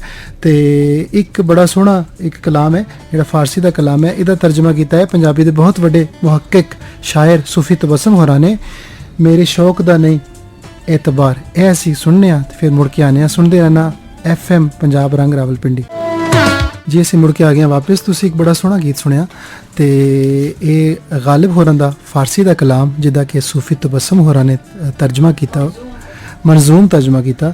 ਤੇ ਮੈਂ ਤੁਹਾਨੂੰ ਦੱਸਦਾ ਚੱਲਾਂ ਕਿ ਤੁਸੀਂ ਇਸ ਵੇਲੇ ਸੁਣ ਰਹੇ ਹੋ FM ਪੰਜਾਬ ਰੰਗ ਤੇ ਸਾਡੇ ਨਾਲ ਸਾਡੀ ਪ੍ਰਾਹੁਣੀ ਮਲਕਾ ਰਿਜ਼ਵਾਨਾ ਸਾਹਿਬਾ, ਤੇ ਅਸੀਂ ਫਾਰਸੀ ਦੀ ਗੱਲ ਕਰ ਰਹੇ ਹਾਂ ਜਿਹੜਾ ਕਿ ਇਹਨਾਂ ਦਾ ਸਬਜੈਕਟ ਹੈ। ਤੇ ਇਹ ਦੱਸ ਰਹੀਆਂ ਨੇ ਕਿ ਇਹਨਾਂ ਨੇ ईरान ਦਾ ਵਿਜ਼ਿਟ ਕੀਤਾ ਤੇ ईरान ਦੀਆਂ ਜਿਹੜੀਆਂ ਨੇ ਯਾਦਾਂ ਸਾਡੇ ਨਾਲ ਸ਼ੇਅਰ ਕੀਤੀਆਂ ਨੇ। ਇਸੇ ਤਰ੍ਹਾਂ ਇਹਨਾਂ ਨੇ ਤੁਰਕੀ ਦਾ ਵੀ ਇੱਕ ਦੌਰਾ ਕੀਤਾ ਤੇ ਅਸੀਂ ਚਾਹਾਂਗੇ ਕਿ ਸਾਨੂੰ ਤੁਰਕੀ ਦੇ ਦੌਰੇ ਬਾਰੇ ਵੀ ਦੱਸਣ, ਉੱਥੇ ਦੇ ਕਲਚਰ ਬਾਰੇ ਤੇ ਉੱਥੇ ਇਹਨਾਂ ਨੇ ਕੀ ਕੀ ਸਿੱਖਿਆ ਔਰ ਸਾਰਾ ਜ਼ਰਾ ਬਿਆਨ ਕਰਨ। ਹਾਂਜੀ, ਤੁਰਕੀ ਦਾ ਨਾ ਮੇਰਾ ਬਿਲਕੁਲ ਇੱਕ ਜ਼ਾਤੀ ਜਿਹਾ ਵਿਜ਼ਿਟ ਸੀ। ਮੈਂ ਤੇ ਮੇਰੇ ਬੱਚੇ, ਮੇਰਾ ਬੇਟਾ ਜਿਹੜਾ ਹੈ ਉਹ ਅਮਰੀਕਾ ਪੜ੍ਹਦਾ ਹੈ, ਉਹ ਵਾਇਆ ਇਸਤੰਬੁਲ ਆਇਆ ਨਾ, ਤੇ ਉਹਨੇ ਆਖਿਆ ਚਲੋ ਇੱਥੇ ਜਮ੍ਹਾਂ ਹੋ ਜਾਂਦੇ ਆ। ਉਹ ਮੇਰੀ ਵੱਡੀ ਬੇਟੀ ਜਿਹੜੀ ਉਹਨੇ ਆਖਿਆ ਮੈਂ ਵੀ ਜਾਣਾ ਤੁਹਾਡੇ ਨਾਲ, ਉਹ ਵੀ ਨਾਲ ਨੱਥੀ ਹੋ ਗਈ। ਫਿਰ ਅਸੀਂ ਫਿਰ ਇਸਤੰਬੁਲ ਗਏ। ਇਸਤੰਬੁਲ ਤੁਹਾਨੂੰ ਪਤਾ ਹੈ ਇੱਕ ਤਾਰੀਖੀ ਲਿਹਾਜ਼ ਨਾਲ ਵੀ ਬੜਾ ਜ਼ਬਰਦਸਤ ਉਹਦਾ ਮੁਕਾਮ ਹੈ और कह सकते हैं कि दुनिया के खूबसूरत तरीन क्या बात है, बहुत जबरदस्त। ਅਸੀਂ ਖੈਰ ਉੱਥੇ ਫਿਰ अच्छा ਕਿਵੇਂ ਤੁਸੀਂ ਦੀ ਬਿਊਟੀ ਨੂੰ ਕਿਸ ਤਰ੍ਹਾਂ ਕਰੋਗੇ? क्या नेचुरली बड़ा ब्यूटीफुल है या पहाड़ ने नेचुरली ਤੇ ਉਹ ਇੱਕ ਹੈ ਨਾ ਬਾਸਫੋਰਸ ਜਿਹੜਾ ਵੇ ਉਹ ਦਰਮਿਆਨ ਵਿੱਚ ਜਿਹੜਾ ਯੂਰਪ ਤੇ ਉਹਦਾ ਹਿੱਸਾ ਹੈ, ਉਹ ਤੇ ਇੱਕ ਖੂਬਸੂਰਤੀ ਤੇ ਹੈ ਨਾ। ਇੱਕ ਪਾਸੇ ਯੂਰਪ ਹੈ ਤੇ ਇੱਕ ਪਾਸੇ ਏਸ਼ੀਆ ਹੈ, ਉਹ ਇੱਕ ਦਰਮਿਆਨ ਵਿੱਚ ਇੱਕ ਪੁੱਲ ਹੈ। ਉਹ ਤੇ ਇੱਕ ਤਾਸੁਰ ਹੀ ਇੱਕ ਬੜਾ ਮਜ਼ੇਦਾਰ ਹੈ, ਲੇਕਿਨ ਉਹ ਬਣਾਇਆ ਬੜਾ ਖੂਬਸੂਰਤ ਗਿਆ ਹੈ। ਇਸਤੰਬੁਲ ਨਾ ਇਹ ਨੈਚੁਰਲ ਬਿਊਟੀ ਤੋਂ ਇਲਾਵਾ ਜਿਹੜਾ ਉਹਨਾਂ ਨੇ ਖੁਦ ਬਣਾਇਆ ਨਾ, ਖੁਦ ਮਿਹਨਤ ਕੀਤੀ ਹੈ ਉਹਦੇ ਤੇ, ਸ਼ਹਿਰ ਨੂੰ ਸਾਫ ਸੁਥਰਾ ਤੇ ਯੂਰਪੀਅਨ ਇੱਕ ਟੱਚ ਹੈ ਉਹਦੇ ਵਿੱਚ। ਜਿਸ ਤਰ੍ਹਾਂ ਗਲੀਆਂ, ਜਿਹੜਾ ਰਵਾਇਤੀ ਯੂਰਪ ਹੈ ਨਾ, ਉਹਦਾ ਜਿਹੜੀ ਰਵਾਇਤੀ ਚੀਜ਼ਾਂ ਨੇ ਯੂਰਪ ਦੀਆਂ ਉਹ ਵੀ ਬੜੀਆਂ ਅੱਛੀਆਂ ਨੇ, ਉਹ ਵੀ ਬੜੀਆਂ ਰਿਚ ਕਲਚਰ ਹੈ ਯੂਰਪ ਦਾ, ਜਿਹੜਾ ਤੁਸੀਂ ਕਲਾਸਿਕ ਉਹਨੂੰ ਕਹਿ ਲਵੋ ਉਹ ਵੇ, ਤੇ ਉਹਦਾ ਬੜਾ ਟੱਚ ਮਿਲਦਾ ਤੁਹਾਨੂੰ ਉੱਥੇ। ਦੂਸਰਾ ਇਹ ਵੇ ਕਿ ਇੱਕ ਮੁਸਲਮਾਨਾਂ ਦਾ ਇੱਕ ਬੜਾ ਅਮਾਜਗਾਹ ਰਹੀ ਹੈ, ਇੱਕ ਪੁਰਾਣਾ, ਉਹ ਫਿਰ ਹਯਾ ਸੂਫੀਆ ਦਾ ਵੀ ਇੱਕ ਅਲੱਗਾ ਸਲਤਨਤ ਉਸਮਾਨੀਆ ਦੇ ਥਰੂ ਉਹ ਜਿਹੜਾ ਜਿਸ ਤਰ੍ਹਾਂ ਉਹਦੇ ਤੇ ਹੋਇਆ, ਫਿਰ ਸਾਰਾ ਉਹਦੇ ਤੇ ਉਹ ਫਿਰ ਹਯਾ ਸੂਫੀਆ ਜੇ ਅਸੀਂ ਗਏ ਨਾ, ਉੱਥੇ ਬੜਾ ਯਾਦ ਆਇਆ ਕਿਉਂਕਿ ਹਿਸਟਰੀ ਥੋੜੀ ਬਹੁਤ ਮਤਲਬ ਪੜ੍ਹੀ ਹੈ। ਤੇ ਉਹਦੇ ਵਿੱਚ ਇਹ ਵੇ ਕਿ ਉਹਨਾਂ ਦੀ ਇੱਕ ਗੱਲ ਮੈਨੂੰ ਬੜੀ ਅੱਛੀ ਲੱਗੀ, ਉਹਨਾਂ ਨੇ ਉਹ ਮਿਟਾਇਆ ਨਹੀਂ ਬਿਲਕੁਲ ਵੀ। ਜਿਹੜੇ ਕ੍ਰਿਸਚੀਅਨਸ ਦਾ ਜਿਹੜਾ ਨਿਸ਼ਾਨ ਸੀ ਜਾਂ ਉਹ ਸਲੀਬ ਦਾ ਨਿਸ਼ਾਨ, ਸਿਰਫ ਇੱਕ ਪੋਚਾ ਜਿਹਾ ਫੇਰ ਦਿੱਤਾ, ਲੇਕਿਨ ਉਹ ਵਾਜ਼ੇ ਹੋ ਰਿਹਾ ਸੀ। ਫਿਰ ਉਸ ਤੋਂ ਬਾਅਦ ਇੱਕ ਮੱਠਾ ਜਿਹਾ ਪੋਚਾ, ਫਿਰ ਉੱਤੇ ਮੁਸਲਿਮ ਦੀ ਹਿਸਟਰੀ, ਫਿਰ ਦੁਬਾਰਾ ਕ੍ਰਿਸਚੀਅਨਸ ਦੇ ਅੰਡਰ ਆਇਆ, ਉਹਨਾਂ ਨੇ ਵੀ ਉਸ ਤਰ੍ਹਾਂ ਮਿਟਾਇਆ ਨਹੀਂ। ਇਹ ਚੀਜ਼ ਮੈਨੂੰ ਬੜੀ ਅੱਛੀ ਲੱਗੀ। ਯਾਨੀ ਕੋਈ ਤੁਸੀਂ ਅਗਰ ਕਿਸੇ ਤੇ ਕਬਜ਼ਾ ਵੀ ਕਰੋ ਤੇ ਉਹ ਪੁਰਾਣੀਆਂ ਚੀਜ਼ਾਂ ਨੂੰ ਤੁਸੀਂ ਰਹਿਣ ਦਿਓ। ਉਹ ਇੱਕ ਨਾ ਦੁਨੀਆ ਵਾਸਤੇ ਬੜੀ ਉਹਦੇ ਵਿੱਚ ਮੋਟੀਵੇਸ਼ਨ, ਇੱਕ ਤੁਹਾਨੂੰ ਉਹ ਤਾਲੁਕ ਹੁੰਦਾ ਹੈ। ਲੇਕਿਨ ਅਸਲ ਚੀਜ਼ ਤੇ ਹੈ ਇਨਸਾਨੀਅਤ, ਠੀਕ ਹੈ। ਔਰ ਫਿਰ ਯਾਦਗਾਰਾਂ ਨੂੰ ਢਾਣਾ ਨਹੀਂ ਚਾਹੀਦਾ। ਯਾਦਗਾਰਾਂ ਨਾ ਤੁਹਾਡਾ ਉਹ ਕਹਿੰਦੇ ਨਾ, ਮਸਜਿਦ ਢਾ ਦੇ, ਮੰਦਰ ਢਾ ਦੇ ਜੋ ਕੁਛ ਢਾਂਦਾ, ਇੱਕ ਬੰਦੇ ਦਾ ਦਿਲ ਨਾ ਢਾਵੀਂ, ਰੱਬ ਦਿਲਾਂ ਵਿੱਚ ਰਹਿੰਦਾ। ਤੇ ਤੁਸੀਂ ਢਾ ਕੇ ਕੀ ਖੱਟੋਗੇ? ਤੇ ਤੁਸੀਂ ਰਹਿਣ ਦਿਓ। ਬਲਕਿ ਯਾਦਗਾਰਾਂ ਬਣਦੀਆਂ ਨਹੀਂ, ਇਹ ਹੋ ਜਾਂਦੀਆਂ ਨੇ। ਇਸ ਲਈ ਇਹ ਯਾਦਗਾਰਾਂ ਦੁਬਾਰਾ ਤੇ ਬਣ ਨਹੀਂ ਸਕਦੀਆਂ। ਇਹ ਜਿਨ੍ਹਾਂ ਦੇ ਹੱਥ ਲੱਗੇ ਨੇ ਉਹਨੂੰ ਰਹਿਣ ਦਿਓ, ਇਹਦੇ ਨਾਲ ਉਹ ਵੀ ਖੁਸ਼ ਤੇ ਦੇਖਣ ਵਾਲੇ ਵੀ ਖੁਸ਼। ਇਹ ਚੀਜ਼ ਮੈਨੂੰ ਬੜੀ ਅੱਛੀ ਲੱਗੀ। ਉਹਨਾਂ ਨੇ ਕੋਈ ਖਾਸ ਢਾਇਆ ਨਹੀਂ ਕਿਸੇ ਚੀਜ਼ ਨੂੰ, ਬਲਕਿ ਪ੍ਰੋਮੀਨੈਂਟ ਹੀ ਰਹਿਣ ਦਿੱਤਾ ਤਾਂ ਕਿ ਲੋਕ ਜਾਣ, ਵੇਖਣ। ਇਹੀ ਸਿਆਹਤ ਹੈ। ਸਿਆਹਤ ਨੂੰ ਵੀ ਤੁਸੀਂ ਪ੍ਰਮੋਟ ਕਰਨਾ ਹੈ ਤੇ ਤੁਸੀਂ ਚੀਜ਼ਾਂ ਢਾਣ ਨਾਲ ਤੇ ਕੁਝ ਨਹੀਂ ਬਣਦਾ ਨਾ। ਢਾਣ ਨਾਲ ਤੇ ਤੁਸੀਂ ਆਪਣਾ ਆਪ ਵਿਖਾਉਂਦੇ ਹੋ ਕਿ ਤੁਸੀਂ ਕਿੱਡੇ ਵੱਡੇ ਦਹਿਸ਼ਤਗਰਦ ਹੋ। ਤੇ ਇਸ ਵਜ੍ਹਾ ਤੋਂ ਮੈਨੂੰ ਉਹਨਾਂ ਦੀਆਂ ਇਹ ਚੀਜ਼ਾਂ, ਦੂਸਰਾ ਸਫਾਈ ਬਹੁਤ ਸਾਫ ਸੁਥਰਾ। ਫਿਰ ਵੇਖੇ ਜਗ੍ਹਾ ਪੁਰਾਣੀਆਂ ਇਮਾਰਤਾਂ ਬਹੁਤ ਜਿਹੜੀਆਂ ਨੇ ਨਾ, ਤੁਹਾਨੂੰ ਪੁਰਾਣੇ ਗੁਜ਼ਿਸ਼ਤਾ ਸਦੀ ਦੀਆਂ ਜਾਂ ਅਹਿਦ ਦੀਆਂ ਯਾਦ ਦਿਲਾਉਂਦੀਆਂ ਨੇ। ਤੇ ਮੈਨੂੰ ਵੈਸੇ ਹੀ ਪੁਰਾਣੀਆਂ ਚੀਜ਼ਾਂ ਬੜੀਆਂ ਪਸੰਦ ਨੇ। ਤੇ ਮਸਜਿਦਾਂ ਬਹੁਤ ਜ਼ਿਆਦਾ, ਇਸਤੰਬੁਲ ਵਿੱਚ ਤੁਹਾਨੂੰ ਜਗ੍ਹਾ ਮਸਜਿਦਾਂ, ਫਲਾਂ ਸੁਲਤਾਨ ਬਕਾਇਦਾ ਉਹਦੇ ਤੇ ਲਿਖਿਆ ਹੈ। ਫਿਰ ਤੁਰਕ ਜਿਹੜੇ ਲੋਕ ਨੇ ਬੜੇ ਕਿ ਫਨੂਨ ਲਤੀਫਾ ਜਿਹੜਾ ਉਹਨਾਂ ਵਿੱਚ ਬੜਾ ਹੈ, ਯਾਨੀ ਕਿ ਮਜ਼ਾਹ ਬਹੁਤ ਜ਼ਿਆਦਾ। ਅਸੀਂ ਬਾਜ਼ਾਰ ਚਲੇ ਜਾਓ, ਬੜੇ ਅੱਛੇ ਤਰੀਕੇ ਨਾਲ ਤੁਹਾਡੇ ਨਾਲ ਗੱਲ ਕਰਨਗੇ, ਤੁਹਾਨੂੰ ਹਸਾਉਣ ਦੀ ਕੋਸ਼ਿਸ਼ ਕਰਨਗੇ। ਯਾਨੀ ਉਹ ਇਹ ਚੀਜ਼ਾਂ ਉਹਨਾਂ ਵਿੱਚ ਨਾ ਤਾਸੁਬ ਨਹੀਂ ਮੈਂ ਵੇਖਿਆ, ਜਿਸ ਤਰ੍ਹਾਂ ਹੁਣ ਤਾਸੁਬ ਕਈ ਲੋਕਾਂ 'ਚ ਹੁੰਦਾ, ਉਹ ਚੀਜ਼ ਉਹਨਾਂ ਵਿੱਚ ਨਹੀਂ ਸੀ। ਈਵਨ ਕਿ ਅਸੀਂ ਜਾ ਰਹੇ ਸਾਂ ਤੇ ਮੈਂ ਤੇ ਮੇਰਾ ਬੇਟਾ ਸਾਈਡ ਤੇ ਸੀ, ਮੈਂ ਦਰਮਿਆਨ ਤੇ ਇੱਧਰ ਮੇਰੀ ਬੇਟੀ। ਅਸੀਂ ਜਾ ਰਹੇ ਸਾਂ ਤੇ ਇੱਕ ਦੁਕਾਨਦਾਰ ਉੱਠਿਆ ਜਲਦੀ, ਉਹਨੇ ਨਾ ਕੋਈ ਡੈਕੋਰੇਸ਼ਨ ਦੀਆਂ ਚੀਜ਼ਾਂ ਦੀ ਉਹਦੀ ਦੁਕਾਨ ਸੀ। ਉਹ ਗਿਆ ਤੇ ਜਲਦੀ ਉਹਦੇ ਹੱਥ 'ਚ ਨਾ ਕੋਈ ਗਿਲਾਸ ਸੀ, ਇੰਝ ਲੱਗੇ ਵਿੱਚ ਕੋਈ ਸ਼ਰਬਤ ਹੈ। ਉਹਨੇ ਨਾ ਇੰਝ ਕਰਕੇ ਉਲਟ ਦਿੱਤਾ ਨਾ ਮੇਰੇ ਬੇਟੇ। ਮੈਂ ਤੇ ਚੀਖ ਮਾਰ ਕੇ ਉਹਨੂੰ ਇੰਝ ਖਿੱਚਿਆ ਤੇ ਉਹ ਹੱਸਣ ਲੱਗ ਪਿਆ। ਉਹਦੇ 'ਚ ਮਤਲਬ ਉਹਨੇ ਸਿਰਫ ਇੱਕ ਸ਼ੇਡ ਜਿਹਾ ਪਾਇਆ ਸੀ, ਇੰਝ ਲੱਗੇ, ਉਹ ਵੀ ਬੜਾ ਹੱਸਿਆ ਨਾ। ਤੇ ਮੈਂ ਇੱਕਦਮ ਮੇਰਾ ਦਿਲ, ਮੈਂ ਕਿਹਾ ਮੇਰੇ ਬੱਚੇ ਨੂੰ, ਫਿਰ ਉਹ ਬੜਾ ਹੱਸਿਆ। ਉਹਨੇ ਬਿਠਾਇਆ, ਉਹਨੇ ਆਖਿਆ ਕਿ ਅਸੀਂ ਇਸ ਤਰ੍ਹਾਂ ਕਰਕੇ ਨਾ ਇੱਕ ਜੋਕ ਜਿਹਾ ਕੀਤਾ ਹੈ। ਤੇ ਬੜਾ ਮਤਲਬ ਇਸ ਤਰ੍ਹਾਂ ਉਹਨਾਂ ਦੇ ਵਿੱਚ ਜੌਲੀ ਜੀ ਇੱਕ ਉਹਨਾਂ ਦੀ ਨੇਚਰ ਹੈ, ਤਬੀਅਤ ਖੁਸ਼ ਰਹਿੰਦੇ ਨੇ ਔਰ ਰੱਖਦੇ ਵੀ ਨੇ। ਤੇ ਮੈਂ ਤਾਂ ਕਹਿੰਦੀ ਹਾਂ ਜ਼ਿੰਦਗੀ ਇਹੀ ਹੈ, ਖੁਸ਼ ਰੱਖੋ ਵੀ ਔਰ ਖੁਸ਼ ਰਵੋ ਵੀ। ਵਾਹ ਮਲਕਾ ਸਾਹਿਬ, ਐਸੇ ਪੈਗਾਮ ਨਾਲ ਜਿਹੜਾ ਹੈ, ਕਿਉਂਕਿ ਸਾਡੇ ਹੁਣ ਸ਼ੋਅ ਦਾ ਟਾਈਮ ਜਿਹੜਾ ਉਹ ਤਕਰੀਬਨ ਮੁੱਕ ਚੁੱਕਿਆ, ਤੇ ਅਸੀਂ ਅੱਜ ਬੜੀਆਂ ਮਜ਼ੇ ਦੀ ਗੱਲਾਂ ਤੁਹਾਡੇ ਕੋਲ ਸੁਣੀਆਂ ਨੇ ਔਰ ਸਿੱਖੀਆਂ ਨੇ। ਤੁਹਾਡੇ ਫਾਰਸੀ ਬਾਰੇ ਅਸੀਂ ਗੱਲ ਕੀਤੀ ਹੈ ਔਰ ਤੁਹਾਡਾ ਜਿਹੜਾ ਟੂਰ ਟੂ ਈਰਾਨ ਔਰ ਟਰਕੀ, ਉਹਨਾਂ ਦੇ ਕਲਚਰ ਔਰ ਤਾਰੀਖ ਬਾਰੇ ਵੀ ਅਸੀਂ ਗੱਲਬਾਤ ਕੀਤੀ ਹੈ। ਤੇ ਇਹ ਗੱਲਬਾਤ ਦਾ ਸਿਲਸਿਲਾ ਇਨਸ਼ਾਅੱਲਾ ਅੱਗੇ ਆਉਣ ਵਾਲੇ ਸ਼ੋਆਂ 'ਚ ਵੀ ਇਹ ਜਾਰੀ ਰਹੇਗਾ। ਤੇ ਅੱਜ ਵੇਲਾ ਹੁਣ ਸਾਡੇ ਸ਼ੋਅ ਦਾ ਮੁੱਕ ਗਿਆ ਹੈ ਤੇ ਹੁਣ ਅਸੀਂ ਤੁਹਾਨੂੰ ਇੱਕ ਸੁਣਾਉਂਦੇ ਹਾਂ ਗੀਤ, ਤੇ ਇਹ ਤੁਸੀਂ ਗੀਤ ਸੁਣੋ ਤੇ ਆਖਰ ਤੇ ਤੁਸੀਂ ਕੁਝ ਕਹਿਣਾ ਚਾਹੋ? ਆਖਰ ਵਿੱਚ ਇਹੀ ਹੈ ਕਿ ਤੁਹਾਡਾ ਬੜਾ ਸ਼ੁਕਰੀਆ ਕਿ ਤੁਸੀਂ ਯਾਦ ਕੀਤਾ ਮੈਨੂੰ ਤੇ ਮੌਕਾ ਦਿੱਤਾ ਬੋਲਣ ਦਾ। ਤੇ ਆਖਰ ਵਿੱਚ ਇਹ ਵੇ ਕਿ ਮੇਰਾ ਤੇ ਸਭ ਦੇ ਵਾਸਤੇ ਇਹੀ ਵੇ ਕਿ ਇੱਕ ਤੇ ਦੁਨੀਆ ਵੇਖੋ, ਜ਼ਰੂਰੀ ਹੈ। ਤੁਸੀਂ ਦੁਨੀਆ ਤੇ ਆਏ ਹੋ ਤੇ ਦੁਨੀਆ ਹੀ ਨਾ ਵੇਖੋ, ਫਿਰ ਫਾਇਦਾ ਤੁਹਾਡੇ ਆਉਣ ਦਾ। ਰੱਬ ਦੀ ਬਣਾਈ ਹੋਈ ਦੁਨੀਆ। ਹਾਂ ਵੇਖੋ, ਇਹ ਜਿਹੜੇ ਮਕਾਨ ਬਣਾਣੇ ਤੇ ਇਹ ਕਰਨਾ, ਹੁਣ ਅਸੀਂ ਇਹ ਕਰ ਲਈਏ, ਇਹਦਾ ਤੇ ਸਿਲਸਿਲਾ ਖਤਮ ਹੋਣਾ ਹੀ ਨਹੀਂ। ਫਸੀਰ ਫਿਲ ਅਰਜ਼ੀ, ਫਸੀਰ 13ਵੇਂ ਸਪਾਰੇ ਤੋਂ ਬਾਅਦ ਤੁਸੀਂ ਕੁਰਾਨ ਖੋਲ ਕੇ ਬਹਿ ਜਾਓ ਨਾ, ਇਹ ਹੀ ਅੱਲਾ ਨੇ ਲਿਖਿਆ ਹੈ, ਫਸੀਰ ਫਿਲ ਅਰਜ਼ੀ, ਚਲੋ ਫਿਰੋ ਮੇਰੀ ਜ਼ਮੀਨ ਤੇ ਚਲੋ ਫਿਰੋ ਮੇਰੀ। ਤੇ ਇਕਬਾਲ ਨੇ ਵੀ ਆਖਿਆ ਕਿ हर मुल्क मुल्क मास्त के मुल्क खुदा मास्त, हर वो मुल्क हमारा मुल्क है जो हमारे खुदा का मुल्क है। सरहदां ते ਅਸੀਂ ਆਪ ਬਣਾਈਆਂ ਨੇ, ਉਹ ਵੀਜ਼ੇ ਤੇ ਫਲਾਂ ਤੇ ਪਾਬੰਦੀਆਂ। ਸਿਆਹਤ ਨੂੰ ਫਰੋਗ ਦੇਣਾ ਚਾਹੀਦਾ। ਚਲੋ ਫਿਰੋ, ਲੋਕਾਂ ਨਾਲ ਮਿਲੋ। ਸਾਡੇ ਅੰਦਰ ਜਿੰਨੇ ਵੀ ਬੋਗਜ਼, ਕੀਨੇ ਔਰ ਤਾਸੁਬ ਨੇ, ਅਸੀਂ ਇੱਥੇ ਹੀ ਰਹਿ ਕੇ ਪਾਲੇ ਨੇ। ਤੁਸੀਂ ਮਿਲੋਗੇ ਤਾਂ ਸਭ ਕੁਝ ਨਿਕਲ ਜਾਣਾ। ਔਰ ਦੁਨੀਆ ਵੇਖੋ ਕਿ ਦੁਨੀਆ ਕਿੰਨੀ ਖੂਬਸੂਰਤ ਔਰ ਕਿੰਨੀ ਅੱਗੇ ਚਲੀ ਗਈ ਹੈ। ਦੇਖੋ, ਅਸੀਂ ਕਿਸੇ ਦੇ ਘਰ ਜਾਂਦੇ ਹਾਂ, ਉਹ ਖੂਬਸੂਰਤੀ ਵੇਖਨੇ ਆ ਤੇ ਫਿਰ ਅਸੀਂ ਕਹਿੰਦੇ ਅਸੀਂ ਘਰ ਵੀ ਉਹੀ ਬਣਾਈਏ, ਅਸੀਂ ਉੱਥੇ ਵੇਖ ਕੇ ਆਏ ਹਾਂ, ਉਂਝ ਦਾ ਹੀ ਅਸੀਂ ਇੱਥੇ ਸਜਾਵਟ ਕਰੀਏ ਵਾਹ, ਤੇ ਵਾਹ, ਦੁਨੀਆ ਵੇਖੋਗੇ ਤੇ ਮੈਂ ਵੀ ਤੁਹਾਡੇ ਦਿਲ 'ਚ ਇਹ ਖਿਆਲ ਹੋਵੇ ਤੇ ਮੁਲਕ ਨੂੰ ਵੀ ਅਸੀਂ ਇੰਜ ਹੀ ਬਣਾਈਏ ਜਿਸ ਤਰ੍ਹਾਂ ਬਾਕੀ ਦੁਨੀਆ ਹੈ ਵਾਹ, ਔਰ ਵਾਹ। ਦੁਨੀਆ ਨਾਲ ਮਿਲਣਾ ਚਾਹੀਦਾ ਕਿਉਂਕਿ ਦੁਨੀਆ ਸਾਡੇ ਵਾਸਤੇ ਹੀ ਅੱਲਾ ਨੇ ਪੈਦਾ ਕੀਤੀ ਹੈ। ਨਿਕਲੋ ਚਲੋ ਫਿਰੋ, ਮੈਂ ਤੇ ਆਪਣੇ ਸਟੂਡੈਂਟਸ ਨੂੰ ਹੀ ਬੜਾ ਇਸ ਗੱਲ ਵਿੱਚ ਉਭਾਰਨੀ ਆ ਕਿ ਨਿਕਲੋ ਤੇ ਇਹ ਵੇ ਕਿ ਅੱਲਾਹ ਤਾਲਾ ਖੈਰ ਕਰੇ ਤੇ ਇਨਸ਼ਾਅੱਲਾ ਸਭ ਨੂੰ ਮੌਕਾ ਦੇਵੇ ਔਰ ਸਾਨੂੰ ਨੇਕੀ ਕਰਨ ਦੀ ਔਰ ਅੱਛਾਈ ਦੀ ਤੌਫੀਕ ਦੇਵੇ। ਬਹੁਤ ਸ਼ੁਕਰੀਆ, ਤੁਸੀਂ ਬੜਾ ਸੋਹਣਾ ਪੈਗਾਮ ਦਿੱਤਾ ਮਲਕਾ ਰਿਜ਼ਵਾਨਾ ਸਾਹਿਬਾ, ਤੇ ਐਸੇ ਪੈਗਾਮ ਨਾਲ ਮੈਂ ਤੁਹਾਡੇ ਤੋਂ ਇਜਾਜ਼ਤ ਚਾਹਨਾ। ਰੱਬ ਰੱਖਾ। ਅੱਲਾਹ ਹਾਫਿਜ਼।